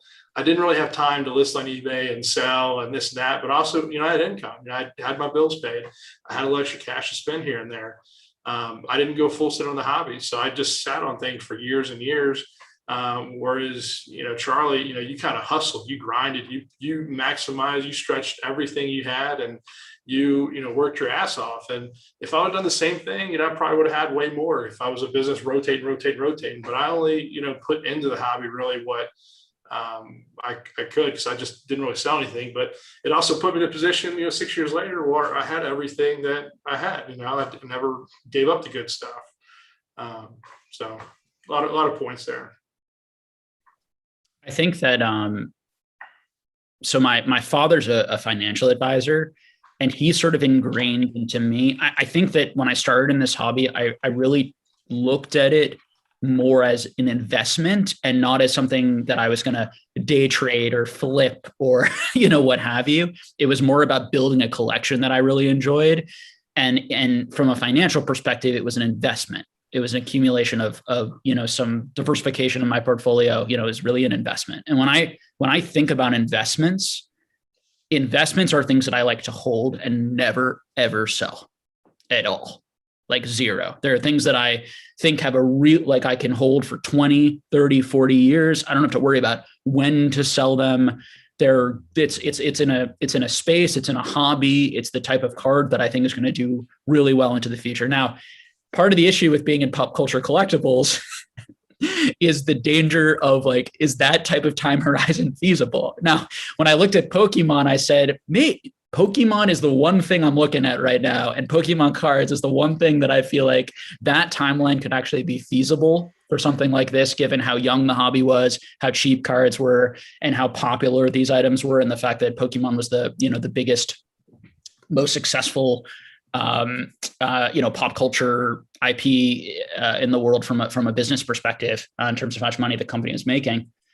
And so I came into the hobby with that sort of attitude, and I never really want to sell anything. And the only reason I really sold this year was because the prices got so outrageous on certain things, and I knew how much supply was going to come back, that I felt like I really had no choice but to sell. It felt like into a lot of that height. And I knew that, you never know, but I highly suspected that a lot of those cards, because I knew how many were being graded and that the pop reports were going to go from 50 to 600 in 3 months, that would probably impact the prices. And of course it did. And that's why we saw 90%, 70%, 50%, 40% across the board, falling prices really in all things almost in this hobby. With certainly some rare promos, trophy card type exceptions, of course. But I never go into anything, and I don't try to buy things that I feel like I have to sell, or I have to flip, or I have to figure out the right time. And that's a very different model than my friend Gotta Catch 'Em All Dan or Nick, old school, who are running businesses, who they're looking to constantly move things. They're not thinking about investing. It's not about investing. It's about, now they are also investing because they're putting some stuff away they think might go up, but it's more about buying under the market, having good distributor deals, and or buying large lots and buying under the market or grading and then selling at or above market. Right. And so one question I have, maybe for you, Charlie, in particular, how do you decide, am I a value long-term investor? Am I a short-term flipping business? Am I a collector? I'm clearly all three, right? But what percentage, how do I manage all of those things? And I think for me, I'm moving more towards also becoming a business, in large part so I can generate more capital so that I can invest even more and now get those $1 million cards or build that $2, $5, $10 million collection, whatever it is. And I feel like I have to do some of that now. What do you make all of that, and what's sort of your journey been like with those different concepts? So a lot of it just comes down to sort of how you feel about it in terms, because what do you want to call yourself, an investor or a store or a collector or whatever is going to be pretty personally defined. Insofar as you're participating in the act of selling or in the act of holding or in the act of collecting, I think that you could reasonably call yourself any one of those things. Can I quickly define it how I would define it? So Sure. I would just simply define it, because obviously like an investor is just buying something and selling it later at a higher rate. But I would add in my definition of investor here that you are buying with the idea that the market is going to increase. You're not just buying below market and immediately selling it right at market. You're not just doing arbitrage. You're trying to pick items that you think are going to go up in the future more broadly. That's Can how I encourage you to think differently on something? So like with investing, like, so just because you're wearing the hat of the person in operating the store and wearing the hat of the person investing in doesn't mean that you're only a store and not investing. If you personally have your capital tied up in the store, and then you also perform the work of the store to make it sell in the short run and earn those returns over time, you are still investing. You are investing in the store, and then the store is performing actions to operate. So I reject the dichotomy sort of that, like, you're not investing if you're like operating only on these like short-term quick flips. I think that you are investing, but you're investing in a different way. You're investing in it as a store. Well, you're not investing in the cards, you're investing in your business or your store, right? Yes and no. I mean, you are quite literally investing in the cards if you believe that the premise of the store is the cards and their ability to be flipped in this certain way and to perform this certain operation. I think it's just a semantic difference. I think we're saying maybe, the same yeah. thing. I think we both understand the two different viewpoints. Like, one is, I'm not holding this card to wait for it to go up, I'm just flipping it immediately. Another is, I'm buying is it long-term speculation or is it short-term speculation? Exactly, you know, I'm fine with calling it all investing, but I think that there is a difference in the mindset. I would just tease out the definitions for the viewers, at least, because I think that it is important sort of to think about these in different ways, and understand, like, when somebody talks about investing, that just because they're doing it like one way or the other doesn't mean that they're not investing, you know, because like they could still be investing. But, you know, like, what is a short-term investment is also like disagreed with based on like what side of the aisle you're on. I think for a store, a short-term investment would be something that you purchase and then immediately place on the shelf. I think for somebody who is playing a longer-term speculation game, a short-term investment should look at like 2 to 5 years, you know, and that's like, it's like in regular investing, like 5 years would be like a short window. And by regular investing, I mean, whatever that is, right? Like, you know, stocks, like in those types of plays and stuff. But yeah, and like, in terms of like what hat you wear, like how you want to define what you do in your interaction with the hobby. You know, I would say, like, just don't stress it. Like, I think that people should embrace the ambiguity that comes between these lines and leverage that ambiguity to allow themselves to pivot quickly and continue to have a good time. And, you know, if you are enjoying your interactions with and experiences in the hobby, the degree to which you're buying or selling could be influenced by market conditions, how you're feeling that day, what you ate for breakfast, what's going on at home. You know, like, are you under a lot of stress outside of the hobby? You know, like, did your dog just die, you know, or did you just get a new dog? You know, like, there's an infinite number of things that can sort of like affect the day-to-day pathology that ultimately leads you to feel a certain way. And it should be okay. Like, there should be an amount of fluidity that is, you know, granted people who are interacting with all of these sort of like different spheres. And, you know, I think that one of the things that makes collecting so cool is that it is such an experiential journey, you know, and I think that when you're talking about like putting together a collection, for me, that is not a checklist. Like, it's not solely a checklist. For me, it is very much an experience. It is very much a, like, you know, going through time, and, you know, like, and that is the ultimate investment in my mind, is that it's like, I can put money in, but I can also take money out. I can never get my time back. And that, you know, that's an immensely important investment. So like, we're getting just a bunch of messages from just Patreon Discord guys with like, yeah. I mean, we can transition. Like, I would love to go ahead and pull like questions if you're okay with it, like from the chats. Anything you wanted to add, Zach, before we just go to questions, or do you want to jump right into questions? There's just one point I think is like 5 minutes ago or so, but I think when you invest, you know, long term, you know, that has a certain maturity to it. And you have to think about how long that mature, how long it's going to take for that investment to mature, and what sort of gain you're going to get with that maturity, or what that risk profile is. And sometimes there are things that are much shorter that have much lower gains that would be much better plays. And so you have cost of capital, how much you're going to tie up, the risk profile, and how long that maturity is going to take.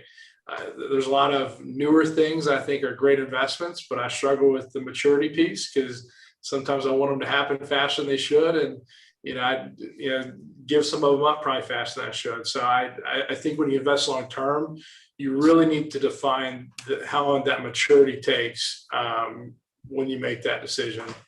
And sometimes the risk is so low, it's like, all right, I bought this card for $1,000. It's never going under 1,000. I just have that much confidence in it. Whether that's true or not is up for debate, but sometimes that helps you make those longer term decisions. That's where a short memory can really be leveraged, because like I'll literally time capsule my stuff. Like, I'll put it in a 5-row, and when the 5-row is full, like I'll mark a year on it and I won't open it until that year. That's been a really successful strategy for me, where I get to play against my instinct to constantly rifle through my stuff and look for opportunity. And so I've been able to like use that to like push myself further into the future and into like longer term investments. And at the same time, when I put them in those boxes, I immediately forget that I possess them. And that's very, very, very good for me in terms of like preventing myself from behaviors that I don't necessarily want to attempt. And sometimes I'll take the same card and I'll put it in like a 2-year, 5-year, and a 10-year time capsule, and we'll see what happens. And there's lots of different ways that you can play the same cards. So I appreciate that clarification, Zach. Yeah. I was brought up to be like very not a day trader when it comes to finances. But one distinction I do want to make, which I think isn't probably made enough, is that day trading in Pokemon this is my personal opinion, is a very feasible business. Day trading in the stock market for me is something very, very different. And that has a lot to do with just the fact that the huge differences that these things are all selling in one moment, the fact that you're bundling lots of cards up and then you're able to buy them at a much lower rate than you would individually. It's a very, very different thing than stocks. And so when people talk about like timing the market versus time in the market and like compare that to the old stock market saying, yes, for sure. But also like there's a great opportunity in flipping if you really know what you're doing. And as you guys were saying, often much more lucrative and much safer, simply from the fact that this is not the stock market. This is a very different thing. Let's see. I think the key that is that like what it feasibly, like what advantages can you have? Like I would say that anybody in this chat right now could come to know everything that I know about the hobby for the most part. And through replicating experiences and long-term investment of time into the hobby could come to be an expert. And so like, but that's not true with stocks, because the stocks, there are going to be businesses advantages that you're never going to be able to individually replicate ever, period. And so like, I think that's like a key difference there, is that I think that you have a more even playing field and a more accessible market.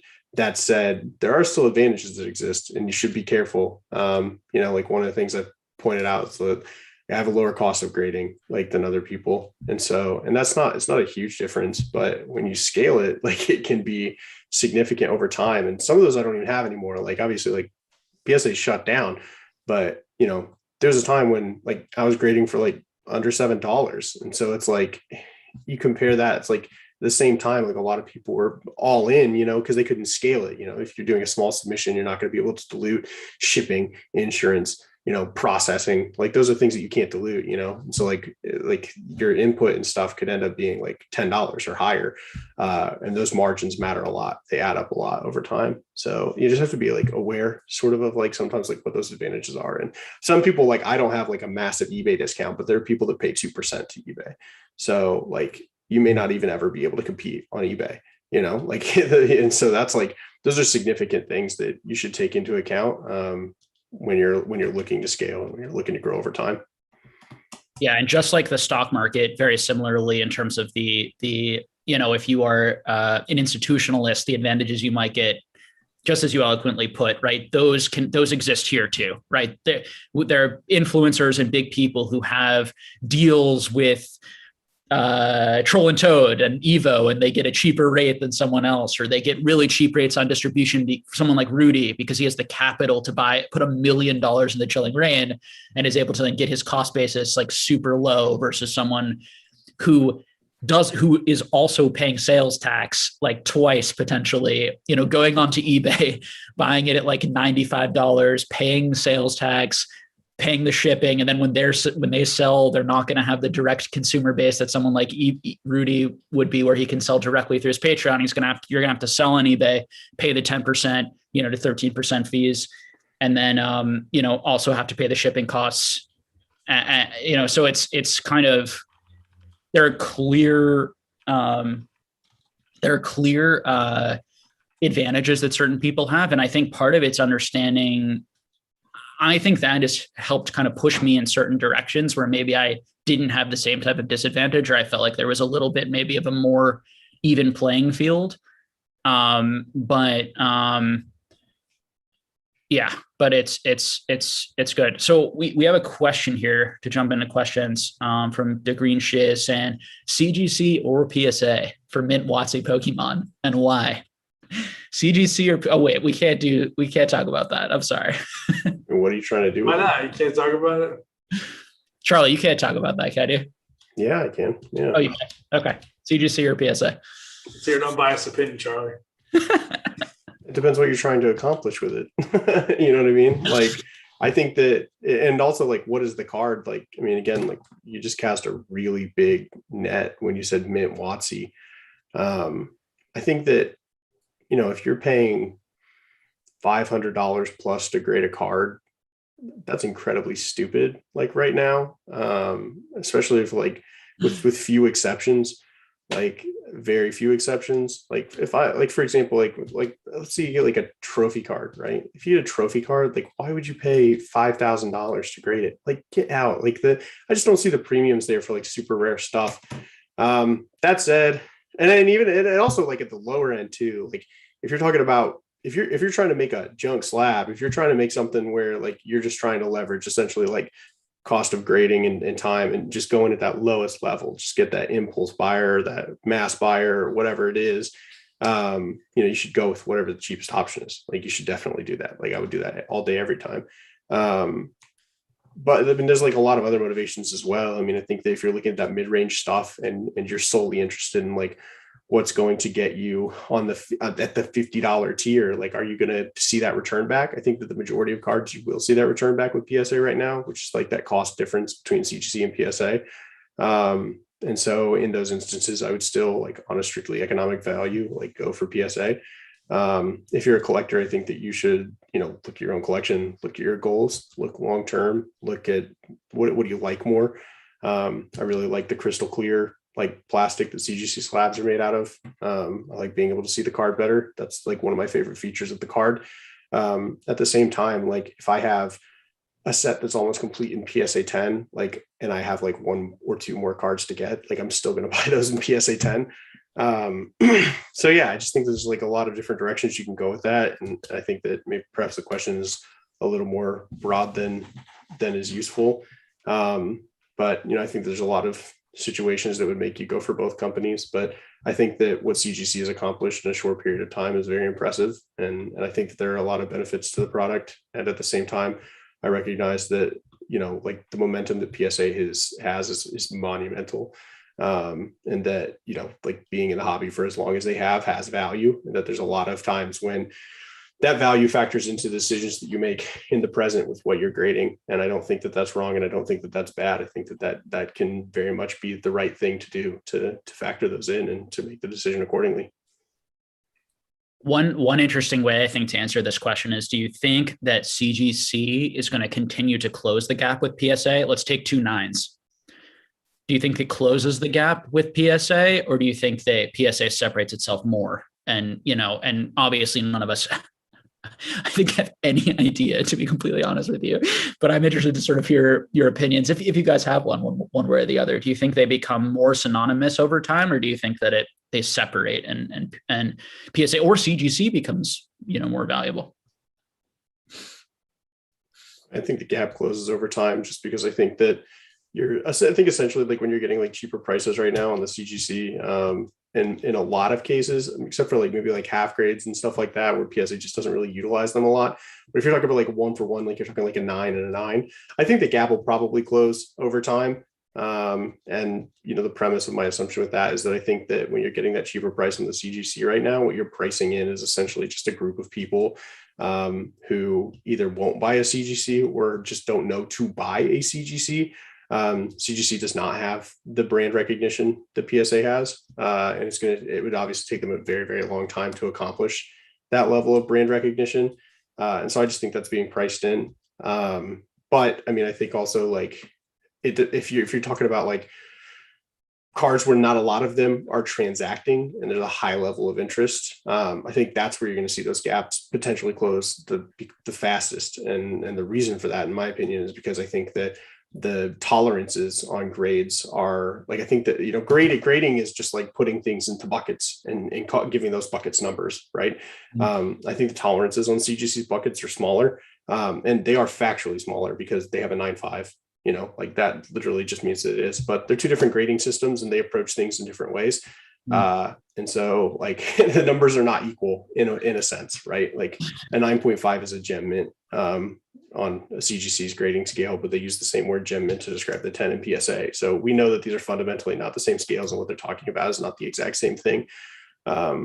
So yeah, sometimes it's like hard to line up those buckets, but over time, I do think that those will close up. I don't think that they will close up potentially all the way. I think there's a variety of outcomes, and I don't perfectly predict the future here. But I do think that you'll see some of that close up. I'm definitely in there. There are the variety of outcomes type place. I hope that I like CGC. I hope that CGC remains strong. And I think that it's nice to have, and I've always, I've always had some issues with Beckett.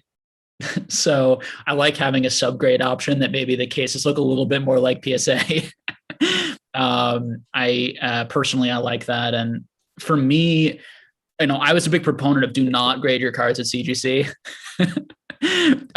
for a value standpoint over the last, particularly, 6, 7, 8 months, unless you gone in that window where it was like, like I know Dan sent in a lot at like $7, $8, in the subgrades when PSA was much higher. I was like, that makes perfect sense, particularly as Dan from a business. I think he sent 3,000 cards or something, in that window. That made a lot of sense. But I think particularly when I was seeing people, just your 8.5, people just getting crushed. Like I bought so many 8.5s that looked really nice at like below 50% of a PSA 9. And it's the same quality of card. Like I bought an entire Japanese Shining with like 9.5s and 8.5s that the 9.5 looks like a 10 and a lot of the 8.5s look like 9s to me. And it was just like, and for me, just buying the card and not the grade there.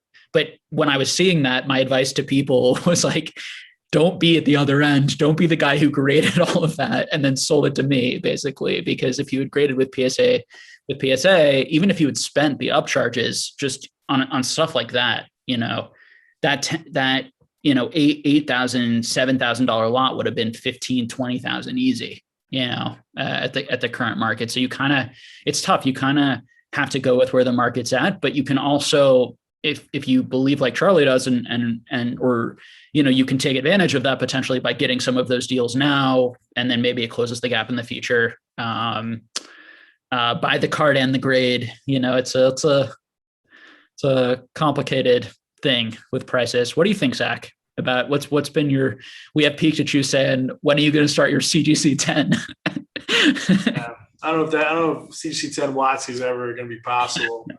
I think we got to take Dan out of the chat. His advice is way too good. He shouldn't be dishing off advice that good for free. Got to catch him. No, CGC approached it from their business perspective was much better than PSA's. They hit the marketing, they hit the price point, they hit the grades, they hit the strictness, they hit so many things right on the head. Even with the reluctance from people like me and other people in the market that were like, this is risky, but the risk wasn't. I mean, CGC is not a new company, but CGC was a new player. in that space. And that was the risk. And the risk is, why would you take something that works so good today with PSA, and why would you put those same assets to CGC where the outcome is unknown? Now, I think that outcome is much more defined and known today. And I think it makes much more sense to grade with CGC today than it did, back in June of 2020 or 2019, before they went live. It was like, we don't know how they're going to do. We don't know how many mistakes they're going to make. We don't know how consistent they're going to be. But now they have a track record, and it's a lot different. I think if your plan is to buy and sell and try to profit, I think PSA is a much better option from that regard. I think CGC grades are really tough. I think PSA grades are generally going to be a little bit higher. I think PSA has a little bit more variance in their consistency than CGC. I think CGC has loosened up a little bit over the last probably 6 months or so. I don't think they're as consistent as they were probably the first 3 to 6 months. But that comes with having more employees. That comes with spanning an operation. That comes with this. But people nitpick the one-offs. They find that one thing that went bad out of 10,000 cards, and it does help shape an opinion. When social media and everything just has such a large audience. But I think at the same time, a few examples. CGC 9.5 first edition base Blastoise. I don't remember the exact price. It was 10 to 15K. I bet you that was a PSA 10 card. There's no way that card got a 9.5 with CGC if it wasn't beautiful enough to be PSA 10. That PSA 10 card, it's 35K. But at the time that sold, that card was 50K. There were 3 or 4 sales at 50K for that card. It's a 35K card a day. So you might pay $500 to grade that card PSA, but if you're going to make an extra 10 grand, I mean, but Charlie's argument was more so around grading a trophy, grading something where the grade doesn't matter. Doesn't matter who you grade it with. Is it authentic? Can CGC let you know if a card's authentic? Yes, they can. Can PSA let you know if a card's authentic? 99% of the time. Yeah, I think they can do that. I think there's some waiver with autos and stuff.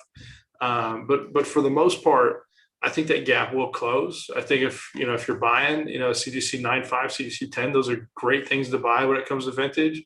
I think if you're trying to grade and sell, I think the value proposition for PSA is there for most cards. If you're trying to sell that $1 card for $30, PSA is not an option. They don't have a price low enough today that you can do that. I think for CGC to be competitive over the next 2 to 3 years, I think that they need to compete with price on PSA a little bit until that gap in brand closes. So I think if PSA comes back at $20 a card, I think CGC needs to be 12 to 15 or maybe 10. I don't know. But I think if CGC is 20 and PSA is 20, will CGC fail? No, CGC will still be here. They'll still do really, really well. But I think people are going to pick PSA at $20 a card over CGC at $20 a card until that brand gap closes. And so I think it's going to take a while for that brand shift to change. But you also got to keep in mind, PSA, they were trying to sell their company the last 2 years. They were $10 a card way longer than they should have been. They lost a lot of customer confidence. They made a lot of decisions that were very, very poor because they were trying to sell a company. The way to sell a company and all those things, you don't want to have any mistakes. You don't want things to mess up right before you sign the deal. So Nat came in, he's a entrepreneur, very aggressive, very much in favor of change. Kind of CGC's changing all the time. They're trying to do things. They're being very active in the market. And that's very active in the market. There's a lot of things that are happening at PSA that are happening because of him. And I think they're going to be much more agile and responsive moving forward. And so I don't think you're going to see the PSA of old where you have a lot less confidence and they're archaic and they don't move as fast. And, there's so many error cards that PSA is willing to grade now. And I think it's because the CGC is willing to grade them. PSA is listening. They have a voice in the market. They have people out in the social media that are taking feedback, coming back to them. And I think a lot of that has to do with the change in new ownership. But it takes 6 months, the year, 18 months for a lot of those things to come to fruition. I bet you when Nat bought the company, he knew he was going to open a New Jersey office. I bet he knew before he was going to buy it. But it takes time for those things to happen. But a lot of factors at play, but that perfect sort of storm combination helps CGC be very, very successful. I think they will be here long term. I think they still have a little bit longer of a maturity before they're competing 1-to-1. But I think most people agree CGC grades a little bit harder. I think most people agree PSA cards sell for a little bit more. And, take those two variables, plug and play with any market, and then you got to make the best decision what's right for you. And as a value investor, I'm always looking for irrationality, right? Value investors think about markets as, what are people doing wrong right now? What are people overvaluing? I'm going to sell that. What are people undervaluing? So for me, I bought a ton of CGC because I personally felt like the market was undervaluing a lot of these cards. I also think there's a lot of like 8.5 negativity, that like 8.5s are terrible. And I've heard Scott say, like, I'd rather have an 8 than an 8.5. I certainly would rather have an 8.5 than an 8. And I certainly would rather have a good looking card. So like, just be careful. Like it's a broad hobby, like opinions shift and change. And like PSA is king, or PSA is the only trusted one, or PSA is the only one that people like not necessarily the case in even now, but certainly in 5 to 10 to 15 years. You also have no idea where PSA is going to be as a company versus CGC in the future. PSA could falter. PSA could have lots of issues. PSA could have scandals. I mean, these are all risks that you take on as a collector when you're trusting these like third-party graders. But I very much agree with everything Zach said, and also that providing that competition is hopefully going to push PSA and CGC to both be better companies, better customer service, better prices for us. And a big thing is not having these like, fake cards getting through, because, like not being able to, like, failing on the authentication front.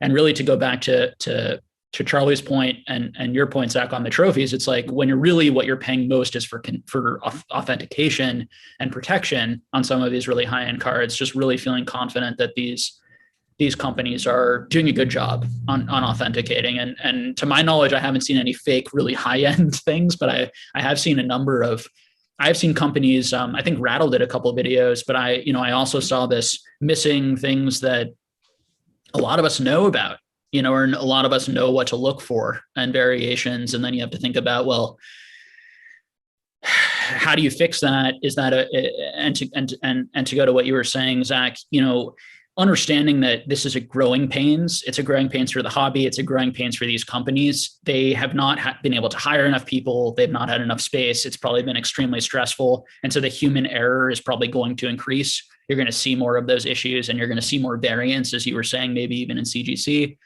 And then hopefully once they hire enough people and maybe pay people well and have, good working conditions and all these types of things, you'll see, and these graders who they're all hiring get more experience. You'll see sort of an improved system, improved quality checks, et cetera. So I think I saw a question on the vault. I think I've seen it a couple of times. Charlie, you want to take it? Are you familiar with the eBay vault versus PWCC? I'm not familiar with all of the terms and conditions with the eBay vault because it just came out. Have they even released all their terms and conditions? I mean, there's been some stuff. Some people have had some highlights. I'm a big proponent for PWCC and what they've done, so I'm a little biased when it comes to that. I think, and a lot of that stuff I've said out there, but I think eBay, their vault. I don't know if I'd have full confidence they're going to handle my cards and, not damage things and, execute transactions the way it should be. If it's all graded with a serial number, or if it's a loose card, how do you know you're getting that same loose card? How do you know that everything's going to be sorted? And, I think the whole drop shipping thing where you don't pay sales tax and you have a low transaction cost. I think transaction costs, keeps the hobby from being as profitable as it probably could be. If you think about what it costs to buy a card versus what it costs to sell a card, it's like you add those two together, and the transaction cost makes a lot of things it makes more sense to hold some things longer term. But I think having a vault has always been a huge value play. There's so many ways you can make money just on owning a vault, from a number of different things, just across the board.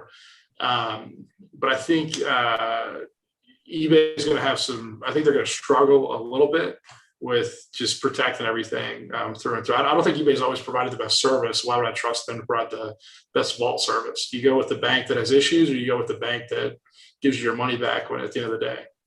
Because that's what cards are. So, I would say that, I definitely agree with you that the quality of service has to be questioned. Anytime you're talking about, you can't. So what you're talking about is the service itself is tailored This is a very specific service that serves a specific niche in a specific community, right? And when you start in that community or start in that hobby and you build the service from there, you can be reasonably confident that the knowledge is going to carry forward into the product. The product itself is going to incorporate these peculiarities of the hobby. I have personally a very low confidence in eBay's ability to carry in that same knowledge. And the reason that I'm not like that, I have that caution is because eBay itself does not use trading card experts to run its trading cards division. eBay uses fashion digital marketing experts. When Nicole, I think it's Nicole Colombo, when she was running the trading card division and then became, president and CEO of Alt, which I think is a very interesting company. Like, I am looking at Alt and I am paying attention to what they're doing and the idea of using technology to leverage low fees to become competitive. Like, I am interested in what they're doing there, but her experience is in digital marketing. Her experience was in fashion, and she was running the trading cards division. And I actually see this at a lot of big companies where the trading card divisions are built as an afterthought and do not make any meaningful attempt to incorporate actual trading card knowledge or experience or expertise when they're producing these products. And so, like, I don't think that that's a huge deal when it comes to an asynchronous marketplace like eBay, where I'm simply listing my product. I want them to have digital marketers, and I'm okay with them primarily focusing on that. And I'll worry about making sure that my listing title is correct. I'm okay with that when it comes to that type of product, though I think they would still benefit, especially when it comes to like categories. Like, I think it's hilarious that like CCGs is how they define on the eBay category, which is just perfect proof that they have not been paying attention for 15 years because nobody talks about it like that anymore. But like when you're talking about like a vault service, like, why would I trust digital marketers to put together the peculiarities of protecting and holding my cards? Like, that's ridiculous. Like, it's just absolutely ridiculous. And so, yeah, I'm an absolutely massive critic when it comes to like some of these bigger companies moving into this space, because I think that they refuse as a business model to incorporate the voices that they need to incorporate to do the product successfully. I think that for all of the faults and criticisms that have been made fairly and unfairly against PWCC, I do not question whether or not they know how to handle trading cards. And I believe that their team does incorporate people who are from the hobby and that have that expertise. And I know some of those people, and then I have just personal confidence in their ability to guide these products. And yeah, I mean, the consumers should be like, I sometimes am frustrated that consumers do not demand a higher level of expertise within the companies that they allow to operate to the tune of billions of dollars within their hobby. That to me is just, I mean, obviously I'm personally affected by it, so of course I care, you know what I mean? But I soapbox on it because I think it would be so easy to solve. Like, just simply putting these people on these teams, like, eBay is not going to notice that. Realistically, eBay is not going to notice that, but it would completely get rid of 100% of what you could say against their launch of a vault product if they would just simply bring people into it. They would actually know something about it, but they won't, because as a business model, they are divinely disinterested in having expertise on board. So why is that, Charlie? Is that because expertise is expensive, or just because of like ego or arrogance in your experience of like, you guys don't know business, you might know cards, but you don't know business. So, we don't want card people here. We just want people, why do you think that is? I think they're just blind. I think a lot of these are tech companies, right? At the end of the day. And one of the areas that I think tech in general is blind to is the belief that it's sometimes like philosophers, like you can't, sometimes as somebody with a philosophy degree, it can be very frustrating sometimes talking to philosophers, because at the end of the day, they'll just be like, well, everything's philosophy. Well, philosophers made math. So really, philosophers are the ones who should be leading everything to do with math. And that's just not true. You know what I mean? Like, it simply isn't. And tech people can be the same way. Tech people can be like, well, tech solutions can encompass everything. And so because tech is everything, like all you need is tech people. And some of that has to do with the fact that like a lot of these companies too are just like over and over and over and over and over again. They're based in California because California is where you can enter these environments of venture capital and you can engage with the types of people that will throw, the millions of dollars that these startups need at a chance that they will succeed.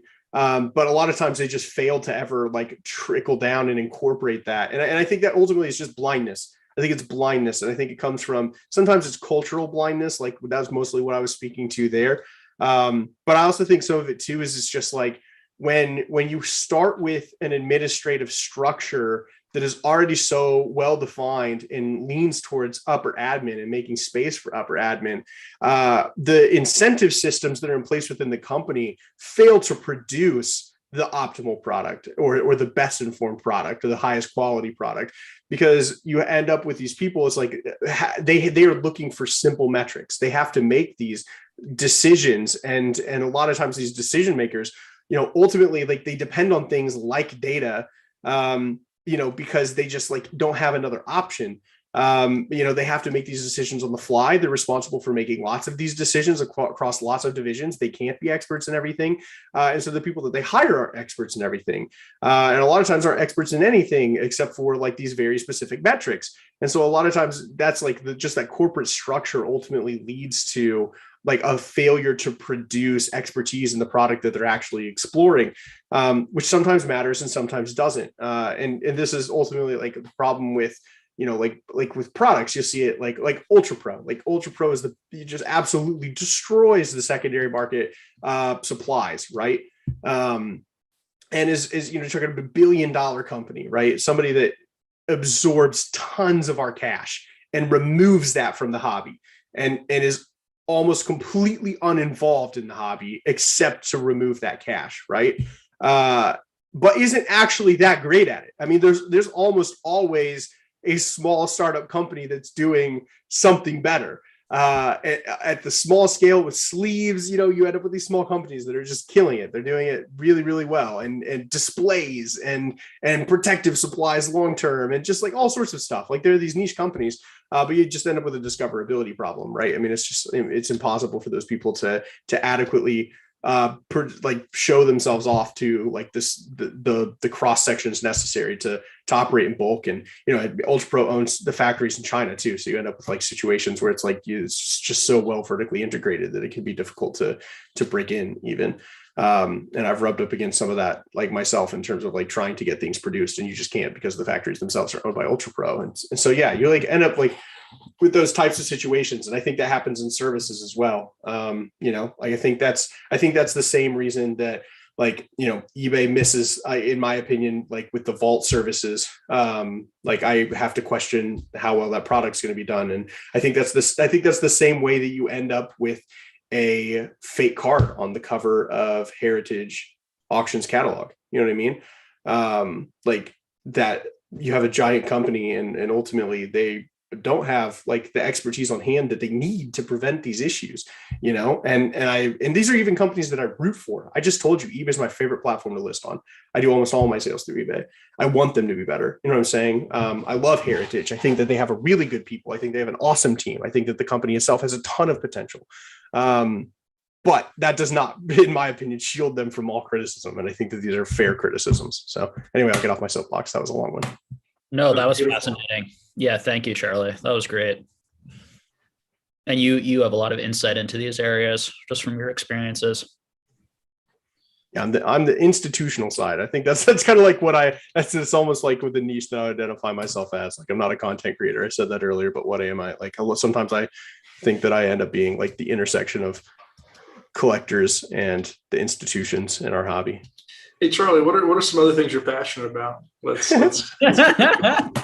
Our Lord and Savior Jesus Christ. No, I'm just kidding. I'm going to give you really controversial. One video a month, just Charlie rants. Just right, yeah. Maybe that's it. Maybe that's my content. But no, I only have fun doing content with other people, which is why that's part of my problem. So yeah. Next question. No, I'm just kidding. No, I'm just kidding. Oh, that was excellent. People are really appreciating that insight in the chat. Let's see. Yeah, if you guys have any questions for us. And then I also want to be sensitive on time, Charlie, for you, because I know you mentioned. Oh yeah, we already screwed that pooch, so I'll just have to take my wife out for dinner and buy flowers tomorrow. But you know, that is well for you, Zach. Chat better get donating to the stream because get the energy going, get Charlie going. I know basic trainers push the question a couple of times. You make an argument, everything go down. I mean, really, the creme de la creme, the top of the top thrives. I think if supply just catapults in a number of different categories and the demand shifts to the top end, I think that's a case for 90% going down. But 10% is going to do well, but the demand's going to be 10%. That $100 card could be 10,000, and that $50 card could be $2. I don't know, but I think the whole market kind of.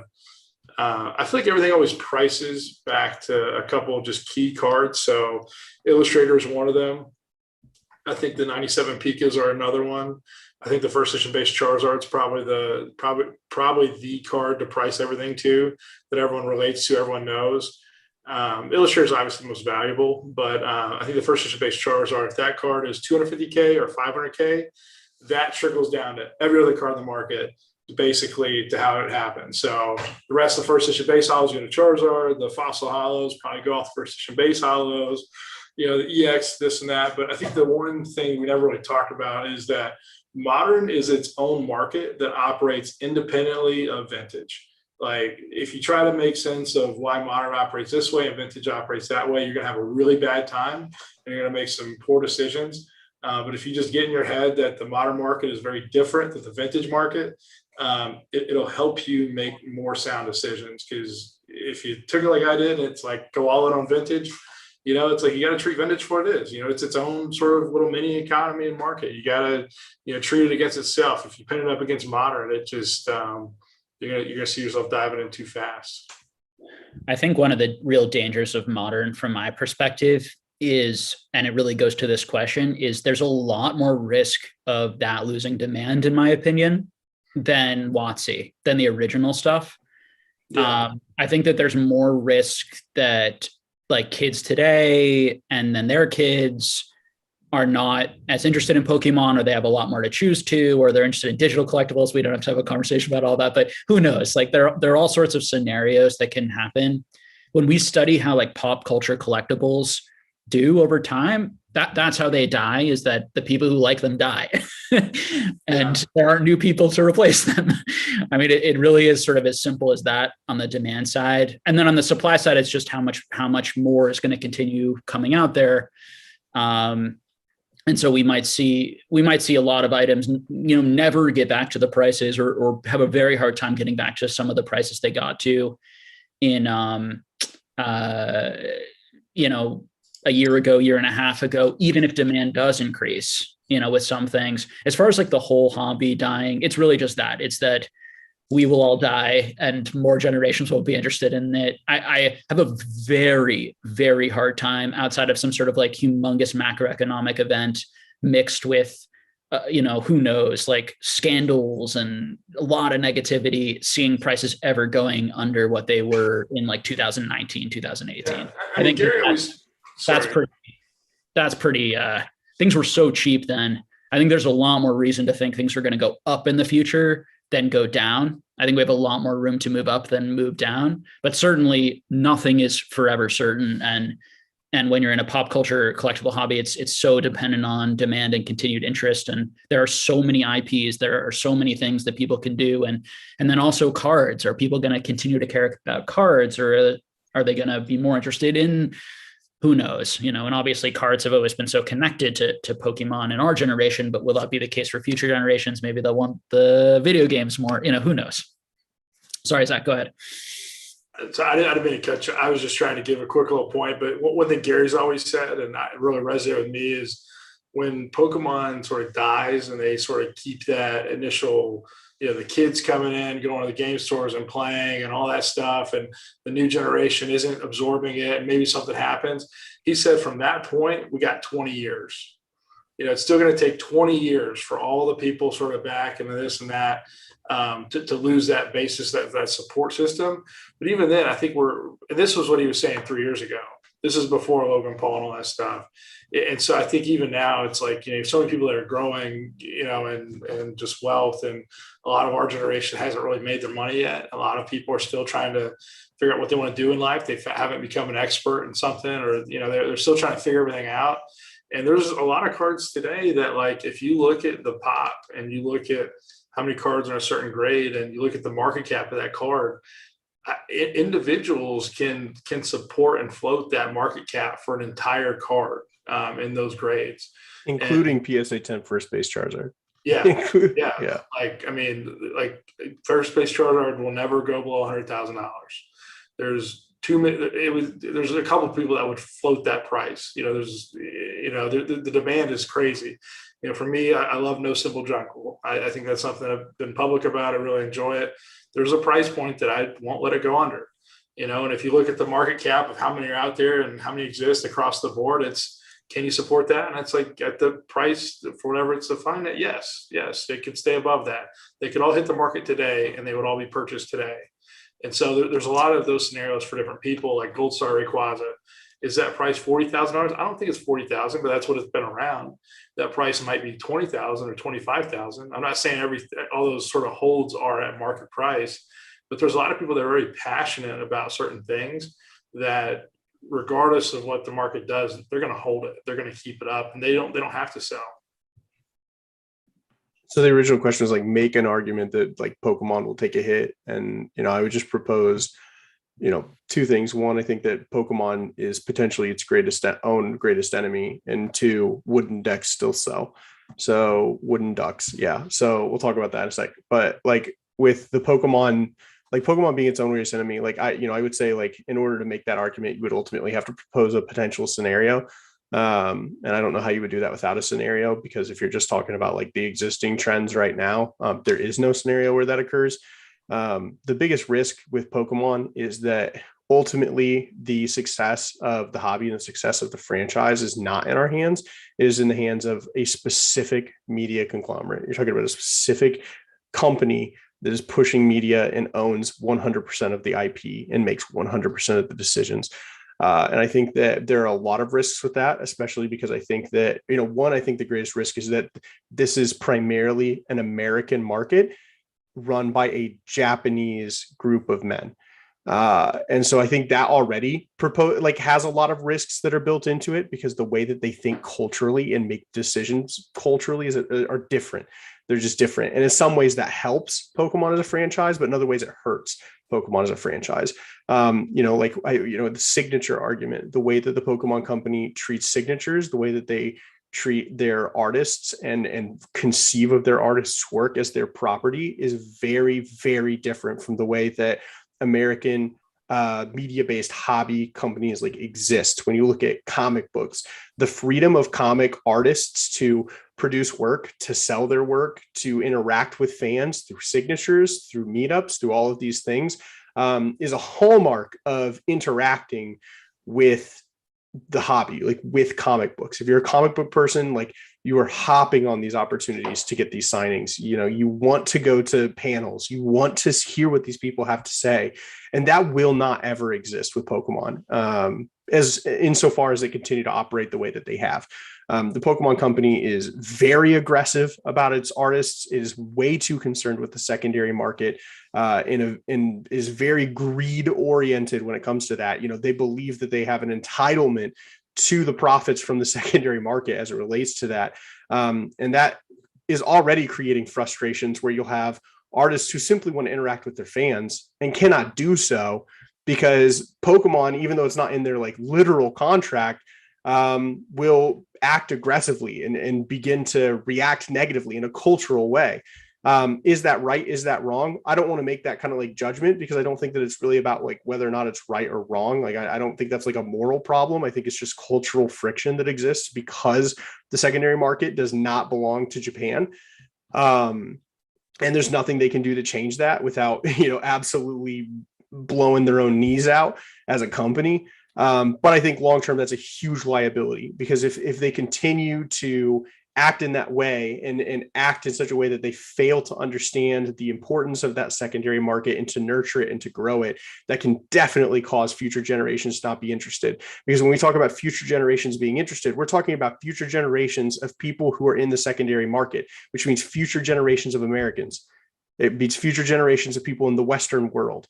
It does not mean future generations in Japan, because, you know, Japan already has shrinking generations. You know what I mean? So like, I think it's one of its greatest challenges. And so if I had to make an argument for like what would cause the Pokemon as a vet to go down over time, like I think that the Pokemon company continuing to fail to address some of these schisms that exist, and to incorporate that into their strategy. I don't think they have to change their product. I just think they have to change their strategy.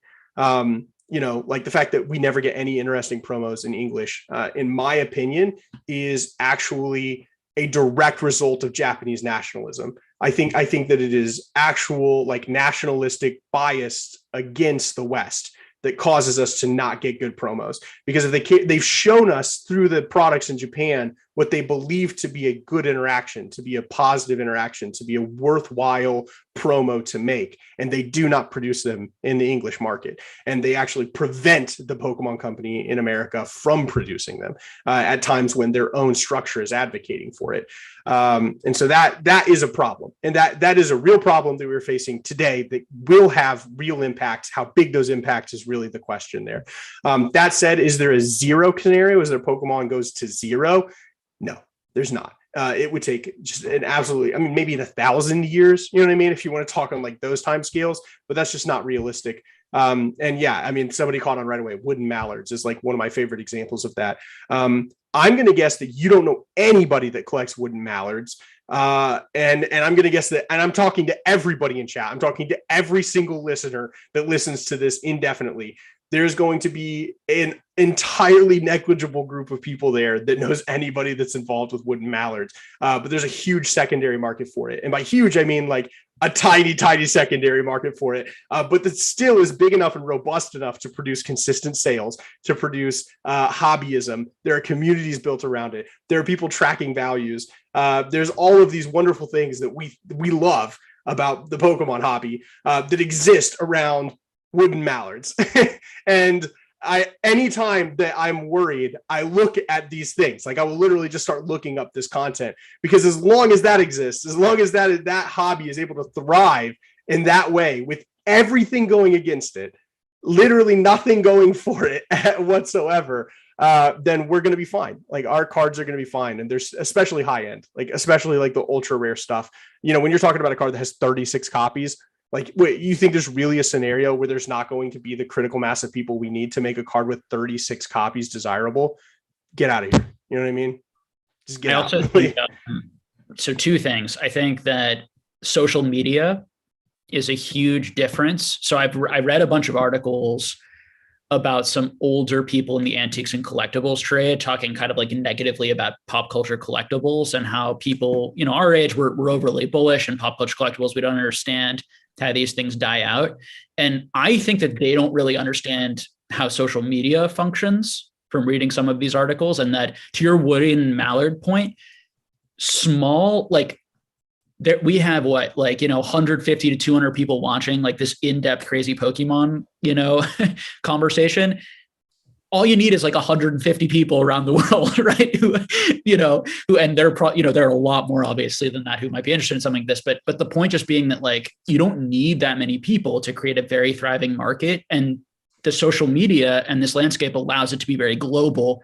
And part of a market, and we talked about this earlier tonight, is the enjoyment, the community, the friendships, the engagement. All of that puts value into the cards. All of that puts value into the franchise, and social media allows you to expand that. And then your other points were so great, Charlie. And I think about like Fanatics, thinking about like what Fanatics is doing with sports and consolidating, and then thinking about like, we're going to like compete and make like amazing collectors products and really focusing on collection. And when I look at like the sports market cap and can Pokemon close the gap with sports, what does sports do? Obviously sports is all collector based. It's not a game, but what is the Pokemon card company? What decisions are they making versus, sports card versus Fanatics versus, MetaZoo, Flesh and Blood, Yu-Gi-Oh, Magic the Gathering, etc. And I think you just nailed it with your points on and I don't really know, but it sounds very right to me about Japanese nationalism, and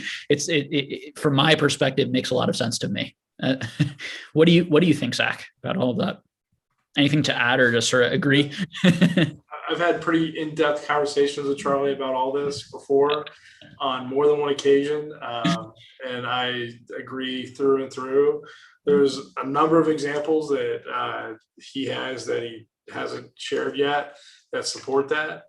The one that really resonates with me is the Japanese exclusive promos and how beautiful they are, how just amazing they are, and that they're, I guess you could say, limited. And so some of them aren't necessarily, some of them are defined, some of them aren't defined. But if we had that in the States and they were giving us unique art that was only in English and that wasn't produced anywhere else, maybe sometimes they do that in other countries where they do like a stamp or what have you, over the years and things. But that's all it is, a stamp. It's not a unique art. It's not a unique card that was made. I would just blow it out of the water. I think it would just grow. There's so much more value that they're leaving on the table there. And it just, like, what was it, the last couple of years? We had so many good sets come out, but they were all based on Japanese sets. They all came over. What if they had that same sort of level of attention to detail and creativity and stuff focused on the English side? And what if they had input from, people who are primarily over in this market? Ever since Charlie sort of pitched that idea, it might have been a couple of years ago, I've always just thought about how much better, the hobby could be just from the modern perspective. Wooden mallards to the moon. We got some comments. Charlie, are you shilling wooden mallards out here? Do you have a huge collection back there? I'm just kidding. I have 0 wooden mallards, and that may shock you. You seem like such a wooden mallards collector. I have seen them before. I'm personally offended by that statement. You would collect anything, so why not collect wooden mallards? Yeah, he's used that example a couple times, so I just don't believe he doesn't own a single wooden mallard. I think my grandmother had some wooden mallards. They were around my house somewhere at one point in my life. I think I've seen them. Yeah. So what are y'all's collection goals? What's next on the list of things that you want to?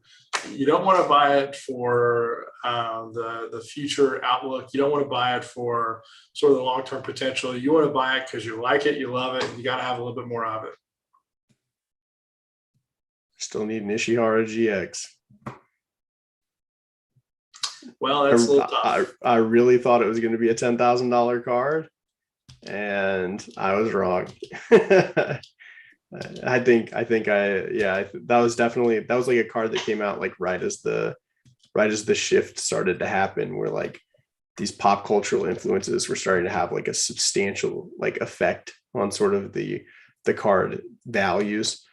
And I think that if YouTube hadn't been increasingly important and there was some strategic, like, or not strategic, that's the wrong word, some significant YouTube content that was made around Ishihara GX like early on. And I think that the prices just like that, like essentially like optimized the prices like super fast and started pricing in like content value into like the price that it earned. And it just like really dramatically changed it. And it was really interesting to sit, like and watch, as I miss out on this card, but also just learning from that and seeing it. And it's still one of the coolest cards, like birthday present, like made for somebody like so important to the company and to have their face on it. And just like the whole story about it, like everything about it is flawless. It is like just an absolutely amazing card from an historic perspective. And I want one. I'll get there. All right. Jake, you're up. I'm still working on completing all of the Art Academy cards. I have a few left. And that's tough. Yeah, no, it is pretty tough. And they've, gone up a lot like everything else. In fact, more than most things. But I did buy doubles, like a bunch of doubles whenever they came up for trade bait to try and like get the ones I didn't have. Of course, I'm going to have to trade like 3 of one for one of the ones I don't have, type of thing, if that. So I have mixed feelings about like when all cards are equally rare, but certain artists like are willing to sell them more. And so they like aren't scared, scarcity versus rarity issue, and like how much more I'm sort of willing to pay for a card that also just has 100, but is just an artist who is keeping all of them. I'm going through that debate. And then World's promos, I'm continuing to work to complete my set. And then I'm always trying to buy the original Pikachu trophies. Those are sort of my only very expensive cards I am going after. Everything else is more in that, $5,000 to $10,000 range. I'm not looking to purchase anything over that price point for myself. Like 97, 98. Yeah. Yeah. And it would just be like, brother. Good luck, brother. That's Yeah. tough. I bid on the one that came up, Mark's old copy. But I know a lot of people were bidding too, and unfortunately I got my bid blocked by eBay, because I guess I had never bid 150,000 or whatever on a card before. I didn't know if that was going to happen, but taught me a lesson. It's a good example of like eBay being inferior for like auctions at that level, right? Because like if you had done it on like Heritage or Golden, they would have just called you and asked to verify your financials, but they would have let your bid go through. Yeah, or at least like it would have been some warning or something obvious beforehand, like with Premier auctions or something where it says, you have to check with us, these types of things. But yeah. So those are the ones that I'm looking for. I'm interested in the snap cards, but the prices are really high, and I'm not that interested at the prices. I've always thought about the snap cards. Yeah. Get the English Snap Pikachu. It's number 26 Black Star promo. It's go for very affordable. It's a snap card. Maybe not glossy, but it's got a traditional cardboard feel. Just laminate it. No, please don't do that. Glossy then. Yeah. You're going for, Zach? What's next? Yeah, what's going on for you, Zach? Just the goals, man. I keep a list on E4. I update it regularly. I usually as my sort of want list. Got a few cards I'm still chasing, but I love error cards, one-offs. I was at a card shop in Maryland like a week or two ago, and the guy had a Team Rocket Blastoise first edition, but it was like a peach or like a manila or like a very light border all the way around it. And I've got a few of those from Jungle and things. I just thought that was so cool. It was a Blastoise. I offered the guy, I think I offered him like $1,000, and he said no. He wanted to ask the Facebook group what it was. And I tried to tell him, like, all the people in that Facebook group just sell. They hit me up after they buy things and reach out. I mean, there's a couple there's a couple people there that don't sell. They buy things that don't sell, but I kid you not, there's a lot of things that I pick up. I go on that group. I'm like, oh, that guy got it from here. He got it from here. And I hate being on Facebook because it's just so toxic and people can see much more of your history. And I think last time I was on Facebook, this guy wanted a card and we were like at $350 for it, negotiate, settling for $500. And I was like, okay, I'll do it. Let me pay. And he said, actually, I want an extra $200 for it. I want $700. And I literally hit X out Facebook, X out Messenger. And I haven't been on it in like a month. I think I hopped on it maybe like a couple of days ago to say like thank you to someone who sent me a card. But it was literally like I hopped back on for a business thing. And like after that, I was like, dude, I cannot take this. Like I'd rather pay someone more off Facebook than have to get on Facebook and deal with Facebook things. I'm at the point where like I make most of my offers through proxies because it's just like a liability. Like if I make an offer directly, like it's just like the interaction is like so negative, and like the odds of it being a liability to me are so high that it's just like I can't even really like interact directly, which I don't think is like a Facebook specific problem. I have the same problem like anywhere there's a social component, and it's like too much of a social component. But yeah, no, I definitely feel you on that. Like that like frustration with that interaction is like, it's a bad feeling. It sucks, I know people got, buying accounts, selling accounts, and I've thought about maybe getting a different eBay buying account. I have Reddit, but like I do not have a Pokemon username at all. And I'll comment on things here and there, and I'll read a lot of things on Reddit, but I do not in any capacity represent myself on Reddit. I do not want people to find out my post history. Let's just put it that way. No, I love watching things and all that, but no, I agree, Charlie. And I don't know if it's necessarily because of like who you are or like just your history and all that. I think some of it's just who people are. A lot of people I interact with on Facebook, like I have no idea who they are, and I don't think they have any idea that I've been in the hobby 10 years. I think a lot of people probably think I've been in the hobby a week or two. You know, I mean, like I don't even think they have that perspective on. I think it's just people just are the personalities and the way they handle themselves, and they don't have the same sort of, I guess, integrity that I think we have on other platforms.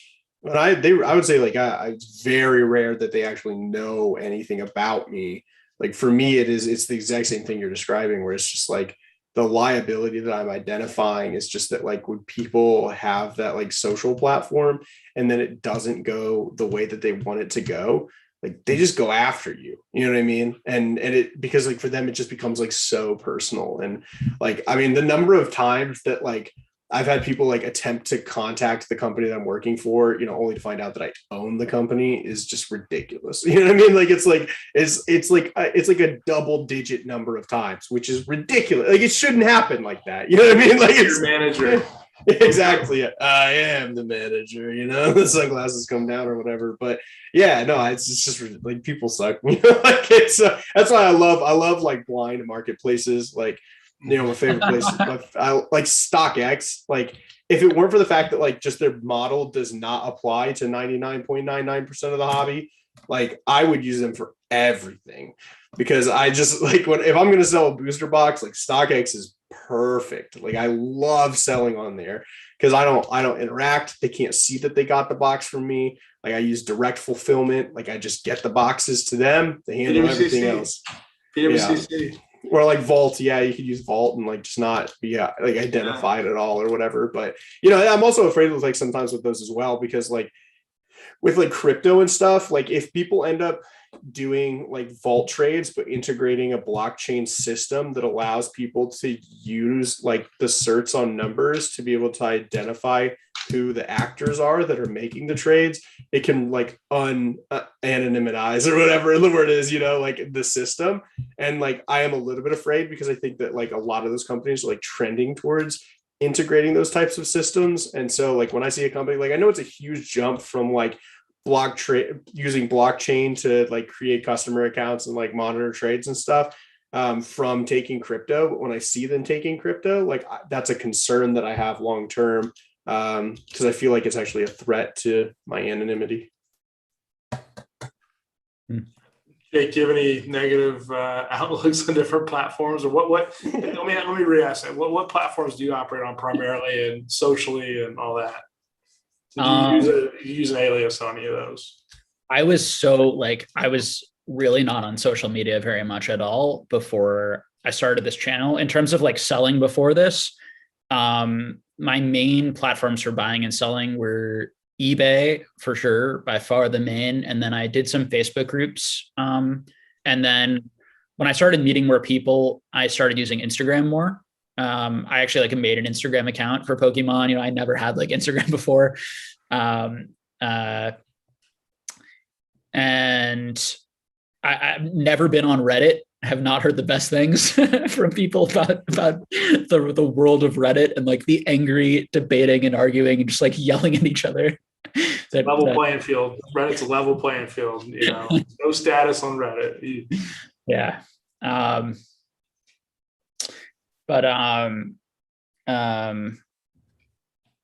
Yeah, I've really not had too many negative experiences on social media or buying and selling. Mostly it's been positive.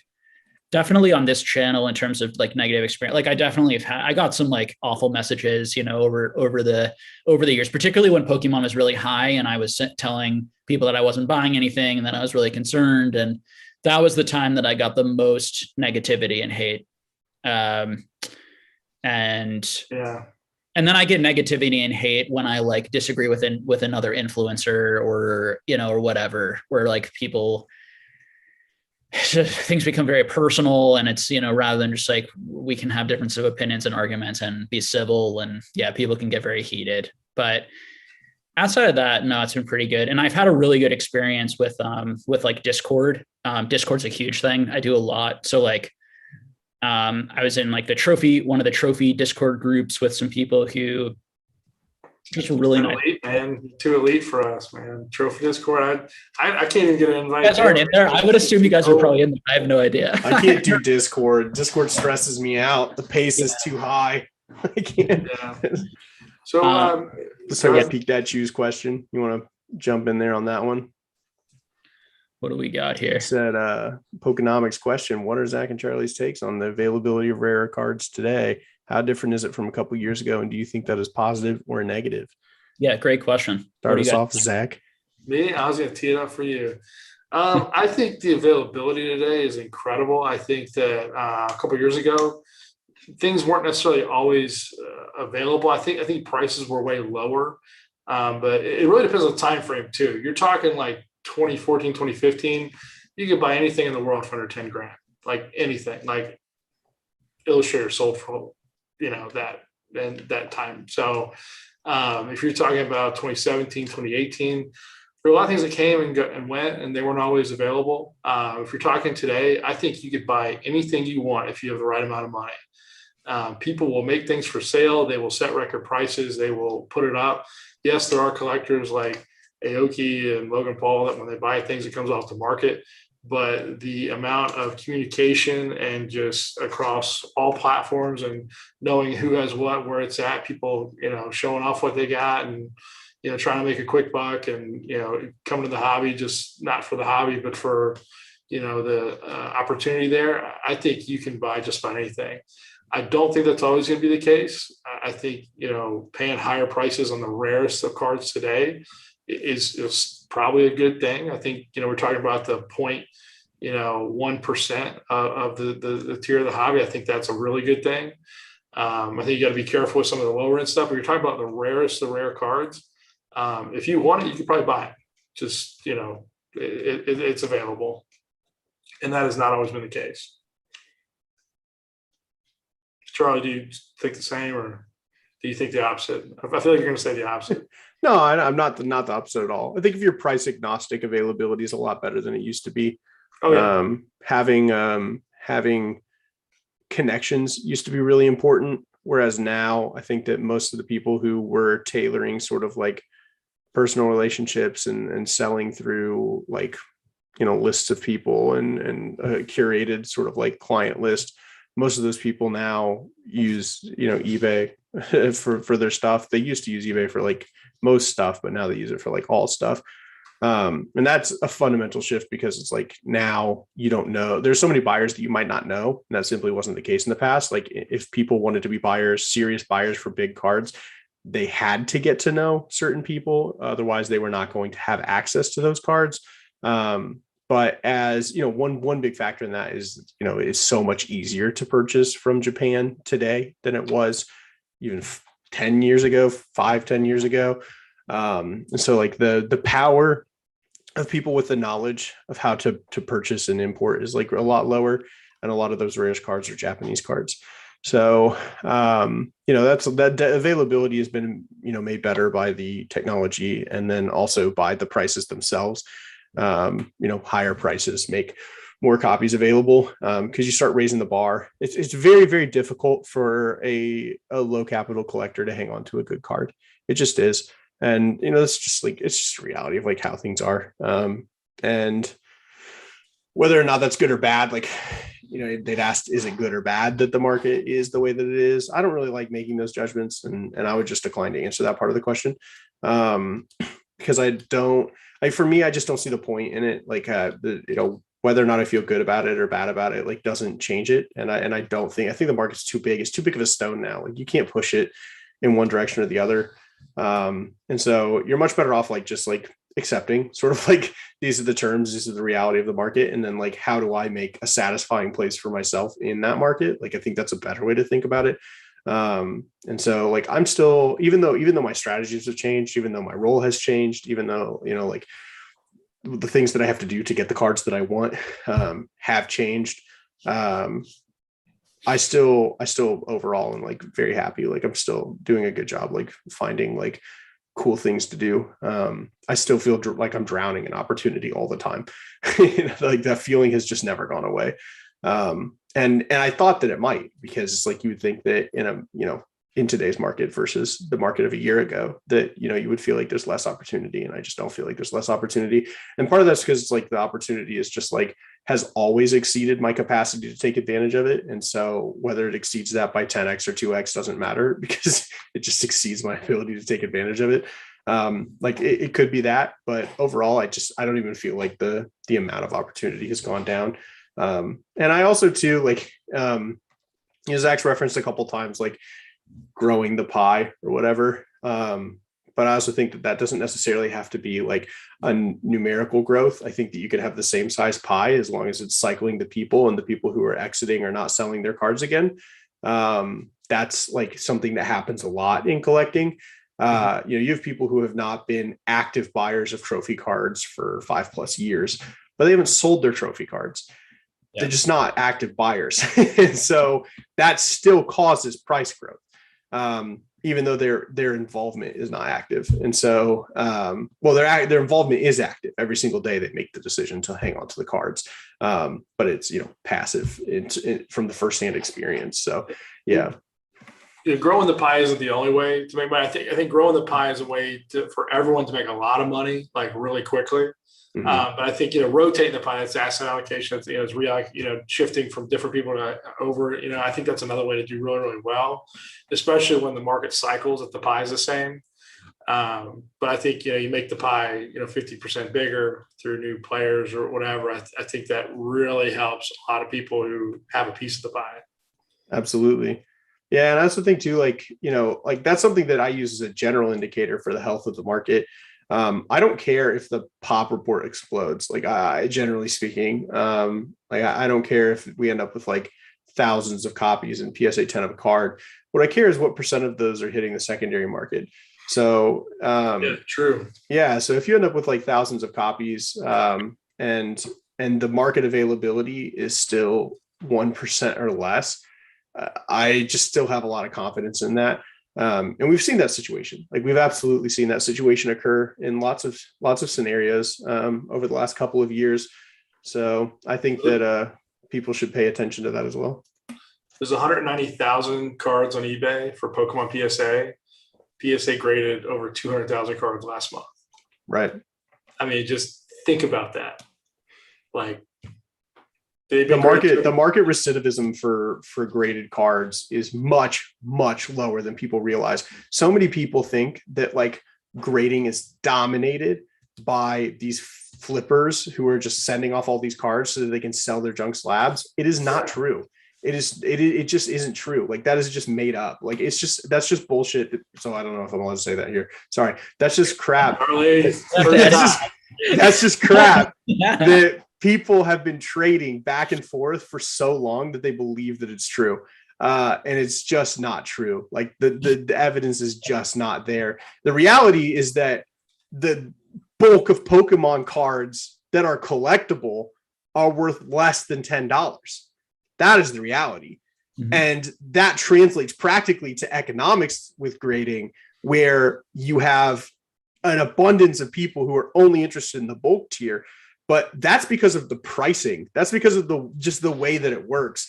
And that's also like why I think that like the current PSA prices are a massive threat to their ability to remain on top long term, because that hasn't changed. Like, fundamentally still, the vast majority of cards like in Pokemon that people are collecting, and by virtue of that they would be interested in grading, are cheap.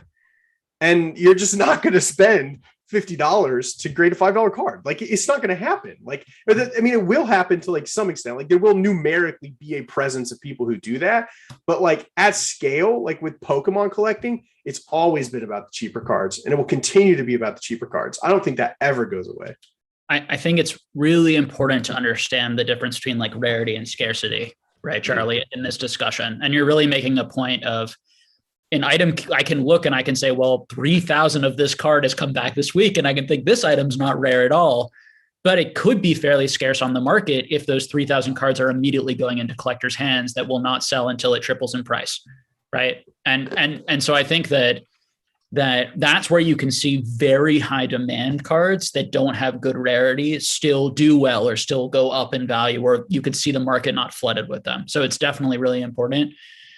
Of course, when there are tons and tons of supply, if that demand does go down, you will see a lot of them out there. And I think your point is so right. And the way that you were saying earlier, and I really think about it as a lot of people experience life-changing money this year. And when people experience sort of life-changing money, it shifts their sort of emotional. It's very difficult to give up a card that you think you'll never get back. And so generally it takes a significant, like, I'll be able to pay all these bills and change my life or buy a house, or like some sort of significant life event, often for a collector to give up like a trophy card, like a really key card in their collection. And I think that the reality is that that's what happened this year, is that money got so big, for really the first time, I think, in the hobby, that you could sell a card for, many cards you could sell for around 100,000 or over 100,000, versus maybe just the Pikachu Illustrator, before that, would have maybe been around that price, depending on the grade. And that's where we're at now. But what I would say for people is that creates, those items are very rare, but they're not as scarce now because of that huge money change. But those items could become very scarce again. And when you have a very rare item, if those items are now going into people's collections who, the way I talk about it, who can afford them, in the sense of like, this is not an uncomfortable portion of my net worth, and, or, whatever, everyone has their own comfort level. That's what makes those items then potentially go up in price again, or at least not sell or become less, more sticky. And that's what I expect to happen. Although it has been interesting to see the amount of trophies that are being flipped. And I wonder what you guys think about that, because that has also happened more than I've seen it in the past, of seeing the same card sort of being moved around, or people trying to sort of flip that. Of course, it's always happened, but I don't know if you guys have noticed that, if you think that there's been an increase in that as well. And, I wonder how sustainable that sort of thing is, or what you guys feel about it. Charlie's got more trophies, but you can't take a super rare niche item that's hard to find, that people have been chasing for a really long time, and then all of a sudden just make it very available. Some of these things take time to mature. Some things aren't really meant to be flipped, and you can try to flip them. Flippers they're always successful. I think it was like 2017, 2018. We were always like, flippers hold a really good place in the market, because they create so much liquidity and they add value in different places that all these other sort of categories don't add value. I think they definitely have a place in the market. But flippers also die the fastest. They also take the most risk. They put themselves in positions that you really should never be in with collectibles. They tend to stretch more. And, a flipper is someone who buys a card and plans to immediately sell it, whether or not they have to or need to. But their goal is to not hold that card for very long. And sometimes it doesn't always work out. But if you do that, if you take that same principle for a really high value card, unless it is November of 2021 where the market is catapulting forward, it is hard to do that. And when the market is more stable or flat, or it's not an exponential growth phase, it is hard to flip very, very niche cards, unless you find like a remorseful buyer, or someone that, I wouldn't say remorseful, or someone that missed the buy, that got second place, and they just reevaluate their position and they want more.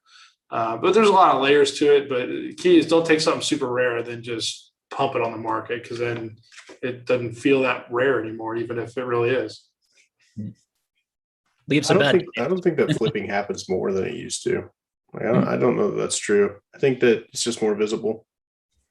Interesting. Did I say that? Did I say flipping? No, you didn't. No, the original question, though, that Jake posed referred to like flipping happening more now on trophies. I don't think that that's necessarily true.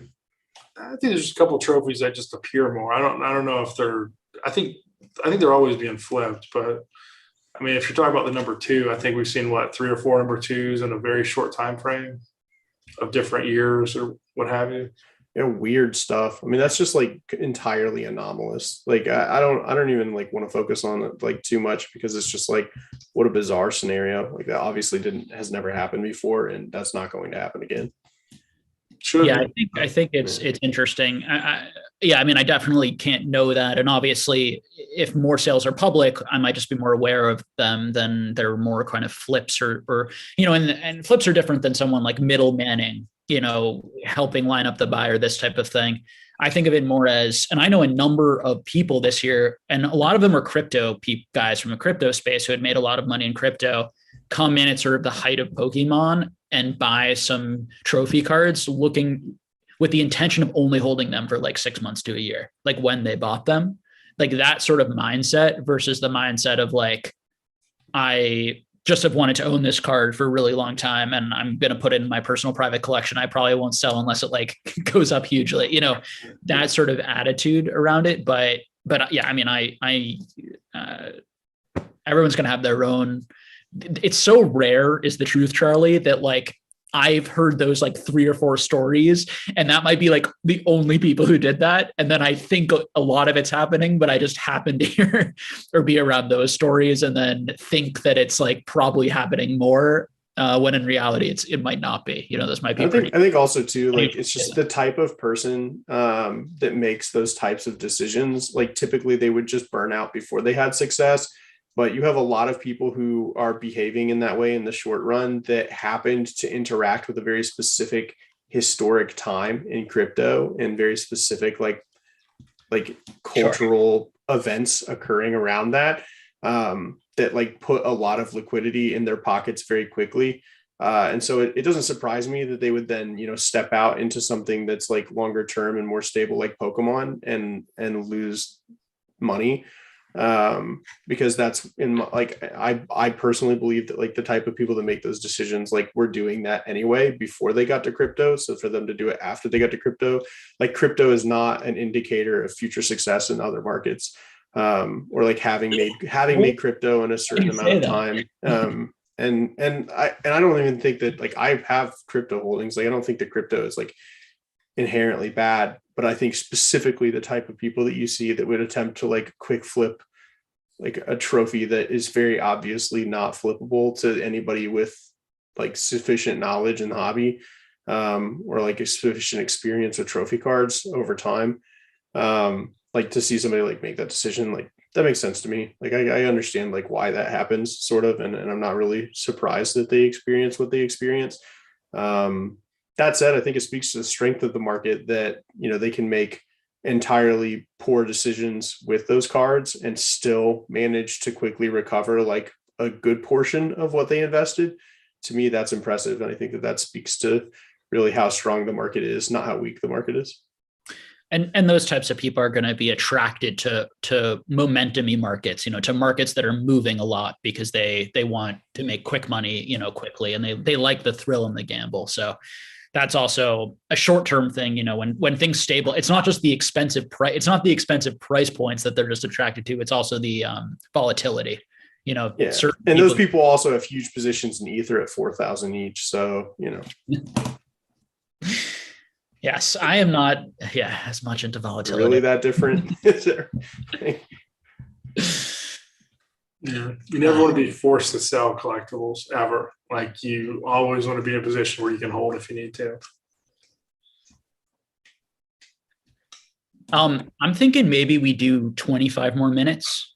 How does that work for you guys? And kind of set a time, take a few more questions. If you got questions, just take them, toss them out, and then when the questions die down, we'll go. Quick fire. All right, let's see. I'm sure there are a bunch of questions here. Guys at the bottom, ask your questions.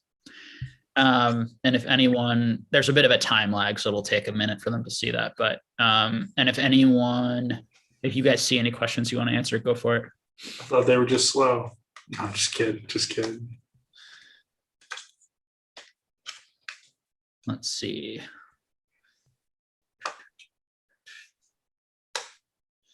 So Derek says, it's not only a question, but just saying like everyone here seems like millionaires. I'm an electric engineer, and like talking about 5 to 10K purchases is way over my head. And I think it's a really good comment. So it's like, how people experience those types of conversations, and maybe some words of just sort of like how to not get overwhelmed by the big prices could be an interesting thing to hear from your guys' perspectives, and like how to enjoy the hobby at like different income levels would be a really good conversation. Whether it's like you want to start a business at a lower income level or just start a collection. If you guys have any sort of words of wisdom or opinions on it.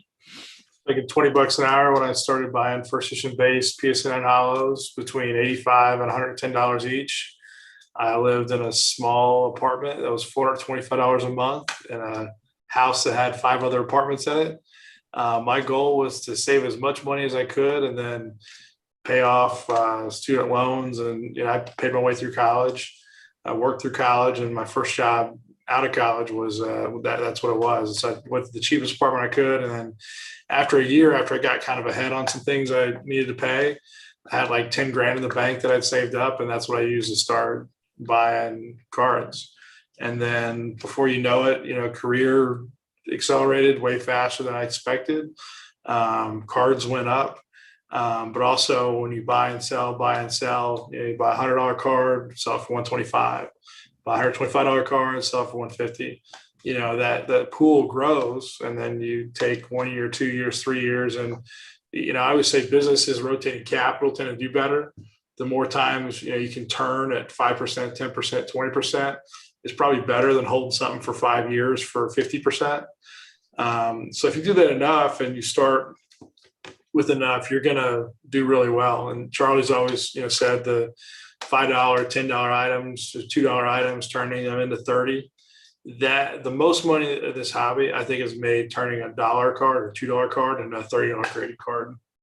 I think that's where the most is made, but you got to have the time, the patience, the effort, the risk tolerance. You're going to lose some on shipping and damage and all that other stuff. There's just a lot that goes into it.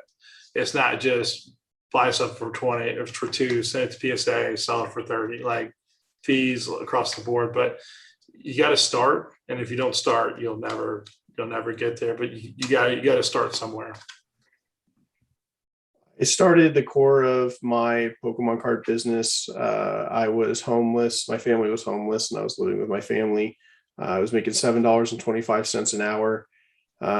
Picked up additional shifts. Part of it is that I was willing to sacrifice a lot early on, which meant that I understood that the difference between making my opportunities happen in Pokemon were worth more than incrementally decreasing my suffering at the time. And so like, I knew that I was in a bad situation and that I was only going to make that situation so much better by using what limited money was coming in to improve that situation. And so the way that I chose to act in that was to endure the suffering for however long I had to endure it, while investing in what I did believe in, which was the cards. That worked out for me, but I don't know necessarily that I recommend that path, just that that's what worked for me. Because I think that there are lots of people who, realistically, like based on your skills, your circumstance, you may find yourself in that economic position forever. I hate when people give the advice that just says, go make more money. I recognize that isn't possible for everybody. That said, if you are somebody who is interacting with the hobby and you find yourself constantly feeling disappointed or sad or whatever other negative feelings because of the prices of the cards, I would really encourage you to shake up the content that you're consuming. That is a minority of the hobby. Again, the vast majority of the hobby can be enjoyed for under $10. There's so many people, even at the high level, who are willing to interact with you and talk to you about the value of the artwork to them, how much they love certain artists, how much they love, the modern cards are absolutely killing it. The art got so much better. Yeah, the art got so much better in recent years. From, I think that like the black and white era really in a lot of ways was sort of like the least inspiring to me when it came to artwork. And then later on, they shifted away from using 5-band graphics to just produce everything. And they started re-exploring what it meant to be for a full art card. Diversifying, bringing on new artists. There was a huge push, in the Sun and Moon era to start bringing in new artists, and it brought so much life to the cards, and there was so much that you could enjoy. None of that has gone away. None of that has gone away at all. Don't be afraid to interact with the hobby in ways that make you happy. Like you don't need to buy $5,000 cards if you don't want to. The reason that we talk about those cards is because that's what we love. And the fact that they're $5,000 is circumstantial. We were talking about these cards when they were $500 and when they were $50. We're still talking about these cards because we love them. And, I do think in some ways they are excellence. They are, the best that is coming out of the hobby, or that has come out of the hobby thus far. And that's why new people who are coming into the hobby continue to push those prices higher. And it is a reality that when you're talking about scarcity, when you're talking about ultra rare cards, that some of those are going to get more and more and more out of reach. But all that does is breathe new life into the next tier of collectibles. The inaccessibility of an illustrator brought new life to the TMBs, to the SSBs. And when those became unavailable, people started looking at English Pika trophies. And when those started to become unavailable, people started looking at the next tier, the Mysterious Pearls, the Miracle Diamonds, the Wonder Platinums, the Championship roads, like all sorts of stuff, like all sorts of promos, like all sorts of these things. Master Scrolls come out of that era, Daisuke promos.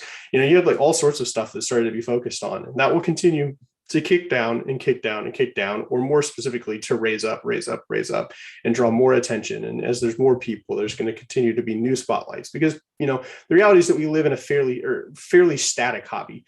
We're participating all the time. For us, this is a dynamic experience because we're talking about it every day. We're thinking about it every day. We're interacting with our friends every day. But very little comes out every day. And that's why like Pokemon news sites struggle, right? Because there's only so much news, and there's not a lot of it. Like in reality, there's just not a lot.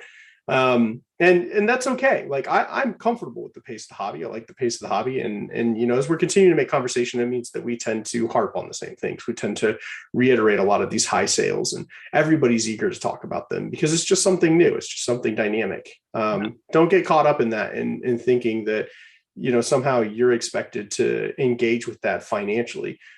Just be excited for the hobby, because the reality is that like the cards that you are collecting also benefit from those sales.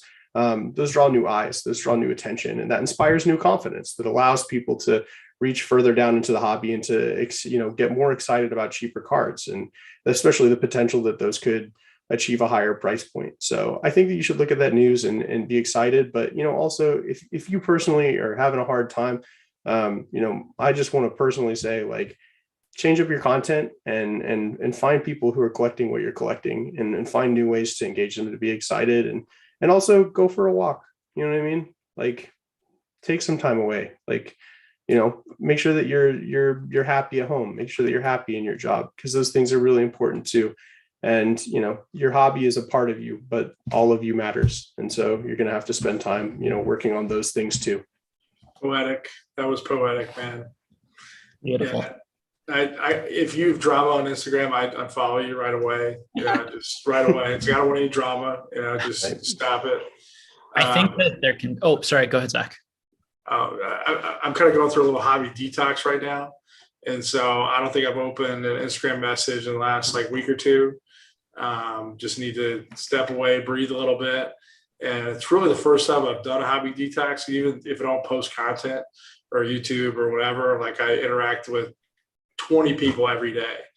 And some of those people I spend 5 minutes with, those people I spend an hour with. But I'd probably say 30% to 50% of every day is Pokemon. So I think, I don't know, Jake, if you want to talk about that at all, but I think hobby detox is, it's first time we're doing it. So I think it's really healthy. I don't know how it's going to last for, but I think not give it, just breathing a little bit, think about what's important, family, kids, going for a walk, like Charlie said. You're just such a beautiful speaker, Charlie. I wish I could wake up every day and listen to you preach.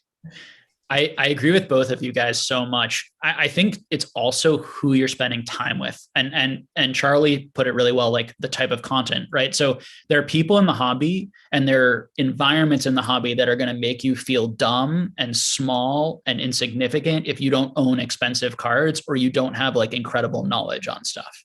And that's a really unfortunate thing that I think over time, I think some of it comes from that, of that sort of attitude or feeling. But you also have, I think the vast majority of people and content creators, part of what we want to do is help grow the hobby and have human connections and interactions with people. And I can tell you firsthand, none of these cards are ever going to bring some sort of a lasting happiness.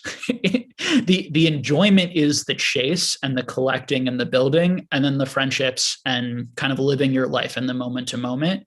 And then also the secondary part, as Charlie was talking about in the beginning, like what it can do for your life financially, for sure. And there are people here who might be out of work or who are underemployed who are doing Pokemon now in part to help sustain themselves and improve their life in other areas, which is another thing. But yeah, if you are sitting there and you're feeling like your opinion doesn't matter, or like, you're not one of the guys or one of the people because you don't have like the awesome card or whatever, like that's a failure, in my opinion, in part of the people who own the high-end cards and sort of the way they talk and showcase them on Instagram. And it is sort of the negative part of, and it's human nature to some extent. It's not necessarily like the content creator who's like intending to do that. Part of that just sort of naturally happens, that these hierarchies get built and they're unfortunate. But trying to be with people and spending time with people who like treat you well and treat you like a human being, regardless of like how much money you make and all that sort of stuff, is going to really help your mental health, like in all of those areas. And yeah, there are people who go around, I think, constantly a little bit more in like a networking mode of like, how can I gain from this interaction or from this person? And then there are people who I think are more going to be like, they want to have a human relationship with you and connect with you on a human level. And that's going to leave you feeling much more fulfilled than owning a trophy card or anything like that. That stuff is more limited. Now, that being said, it's super fun. We're all here for a reason, because we love chasing, we love collecting, we love setting outrageous goals. And there's a competitiveness to it, right? Of like, I'm going to compete, not necessarily even against other people, though it can be that way, but with myself, to how can I build this collection and maneuver and do this sort of thing. But for me personally, I try to never lose sight of like, that's not where I'm going to find my happiness. It's like a personal thing of like, if I'm too much in that, I'm going to feel isolated and depressed and negative, so that's what I would say, for everyone. And just like the two of you guys, like I was fortunate in that my father paid for my undergrad. And so I didn't have student loans, that I didn't have as much financial pressure. So I was able to spend a higher percentage of my income than I would have. But I was a social worker making like basically no money. Like there was one year that I made like $25,000, the whole year. Right. So like super, super low money. And I was flipping cards and doing things on the side. And again, it's a very different time in Pokemon. I was so lucky to get to come in 2017, 2018, because I just happened to come at a time when like the market had kind of just like come down quite a bit, and I was able to like get good deals, and there weren't a lot of people searching then. It is a more competitive, difficult space, but it's absolutely still possible. Nick, Dan, the three of us, we're still constantly doing it. I'm still grinding low end, and I love it and I enjoy it. And I also love collecting. I like completed sets of all these low end cards. And when I say low end, I just mean price. They're not low end to me. Like I like these cards. I really appreciate and enjoy what Pokemon is doing in all these sets. And I think when we talk financially, it can feel like we're putting down things, when in reality, like that's not how I feel. Like money does not necessarily equate to how much I value something. So I would say all of that. Do you think that opinion has changed over the last few years, Jake? What opinion specifically? Just how you feel about certain cards versus when you entered the hobby in 2018. So your goals, objectives, just things you value. I tend to get really into certain areas and certain things, and then I kind of move to another area and certain thing. So I started with WotC and then opening like the brand new sets. And then I went into WotC, but I went into like the Neos a lot. And then I went into E-Series and then original Nintendo EX. And then I got into like Versa Series and Topsoon and Cardass and Meji and I would probably spend like 3 months sort of scouring and focusing on like collecting that. And then I would sort of move on to the next thing. I think that's how it went. And as I did that, I really gained really good knowledge, like broad knowledge and everything. Right. And I was always still buying in all the categories, but more from then that like flipping, like financial perspective of like investing, of getting doubles or triples at low value for potential trade bait or selling in the future. But as far as like, yeah, I always get really into something new. Like right now, it's like I'm really into Magic. Before I was really into like Superman, like the 1940s cards. I was really into like the 1966 Batman tops like 6 months ago. I was really into like DBZ score for a while. I always like, it's not just Pokemon for me. Like I go in and out of like lots of collector hobbies and just get lots of enjoyment from it. And I see lots of value in a lot of these vintage cards too, like from the 1930s, Disney cards, Mickey Mouse, with the new Batman movie. Some of these tops Batman cards have tripled in price, since I bought them 6 months ago. There's so many markets, and you can apply your same sort of like rarity, supply and demand knowledge that you have from Pokemon into some of these other markets too. And it's fun. I saw them record that Batman movie outside my apartment in Chicago. They had the helicopter and the Batmobile going by late at night. And we're looking outside, like, what's going on? And we look, and there's Batmobile, there's a helicopter behind it, just showing the shot of the streets of Chicago. I thought that was kind of cool. I haven't seen the movie yet, but I heard it's good. I heard it got pretty good reviews. I was expecting, to be honest, another stinker, because a lot of these, like the DC movies, have not been very good. But this one's supposed to be pretty good, so I'm definitely going to go see it. Yeah, I was surprised to hear that too, because I'm like, how can you have so many in a row? And then. Yeah, I don't know if I'm entirely in love with the guy that got playing it, but I'm going to go see it now because the friends, I trust their opinion, and they really liked it too. Yeah. You gonna hang out with us, Charlie? You a survivor? We're good. You're good? Oh man, you're good for another hour and a half. I heard Jake. He says 25 minutes. It means 90. So I just. We're literally we're leaving in 7 minutes. It's happening because I have to work too in the morning. Yeah. I need to take better. Speaking of taking a Pokemon detox, I do need to, like, these late nights that I spend in these Discords, like hanging out with people. I love them, but like I could be talking to you guys for hours on or off camera. And I talk to people hours every night on and off, just like you, Zach. It really eats up like large chunks of time, but it's so enjoyable, but it takes energy for sure.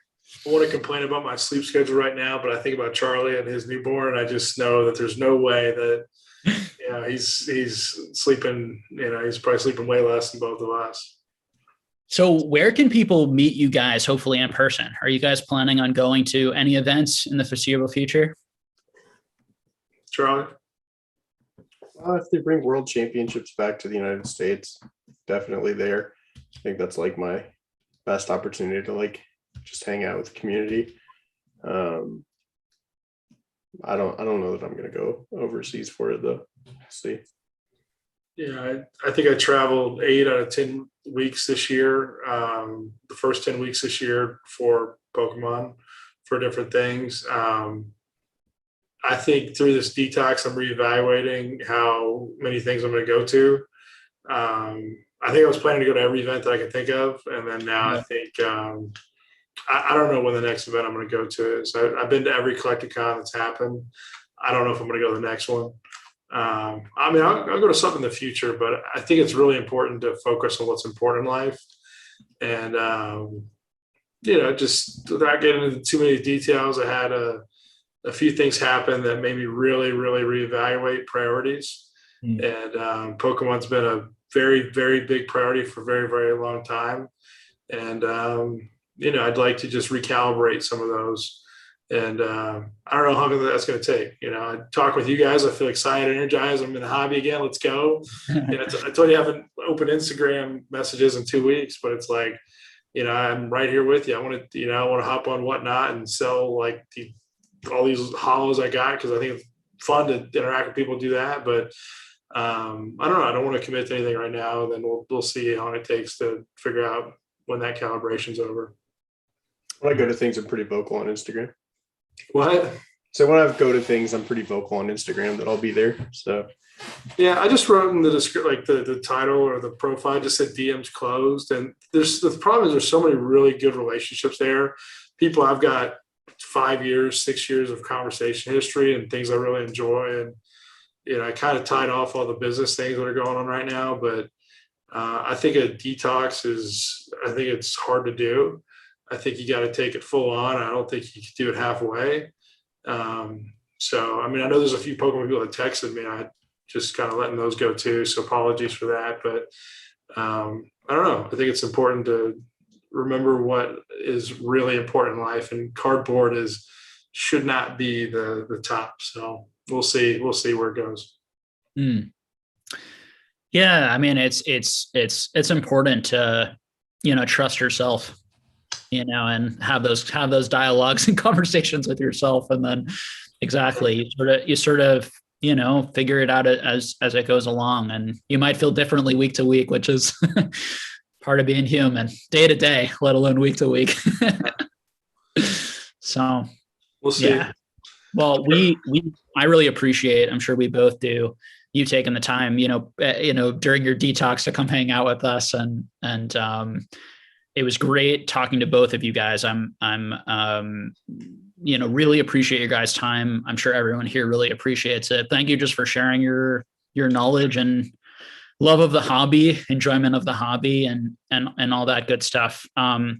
Anything that you guys have specifically coming up that you want to talk about, tell people about, or where people can find you or interact with you? Maybe don't interact with Zach. Give Zach some space. He needs, but in the future.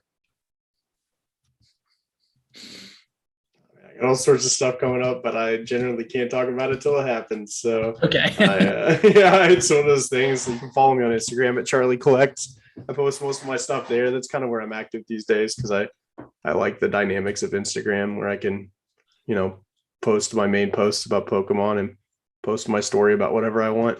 I like that kind of like split and that casual nature. So for me, that's been a good platform, a healthy platform for this stage in life where I want to post about my kid and food and stuff all the time. So I've been having a good time there. You can find me there. And if I'm at any events or anything, I'm going to post there. Yes. I think I have to be on Whatnot in the future. I've got so many loose hollows that are just need to turn into liquidity. I think I'm going to have to do that probably the next month or two.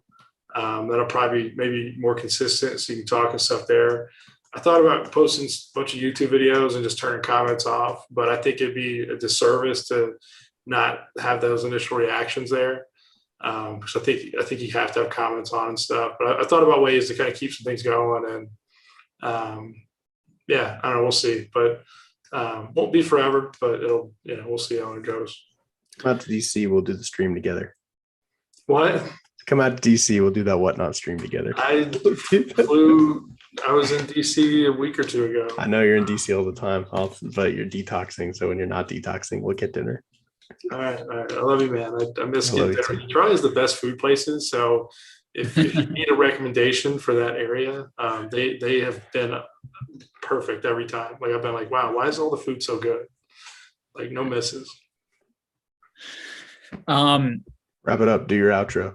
Yes. So thank you all so much for hanging out with us tonight. I'm sure we all really appreciate it. I know I do. For Patreon this month, we're having Deep Pocket Monster. We're having Pat Flynn come on and give a talk on sort of like social media and building a brand and entrepreneurship in the Pokemon space. If you're interested in that, you can sign up. There's a link below. It's $10 a month, and basically part of that you get access to the private Discord community, and you get access to once a month we do a Zoom call, just like the call we're doing right now, with about usually about 30 to 40 people. We have about 280 patrons or so. 30 to 40 people come live and all kind of communicate in a discussion and a hangout, and Pat will be there giving that presentation, answering questions. And then Dan and I, Dan's my partner in the Patreon. We do sort of deep dive market analytics, going into price history, population reports, how much is being graded, coming out, all sorts of comparisons. If that's something that's interests any of you, really appreciate that support. Thank you guys for signing up for that, and like and subscribe and all that good stuff. And please, continue to support these two gentlemen right here. And I know I plan to hopefully attend some Charlie events at some point. That's my hope. We got radical ideas. We're gonna make something happen. So I'm excited for that, and I'm definitely going to try to attend and support and promote all of that. And otherwise, we'll see you all again soon, hopefully. All right, everyone, take care. Yes, thank you.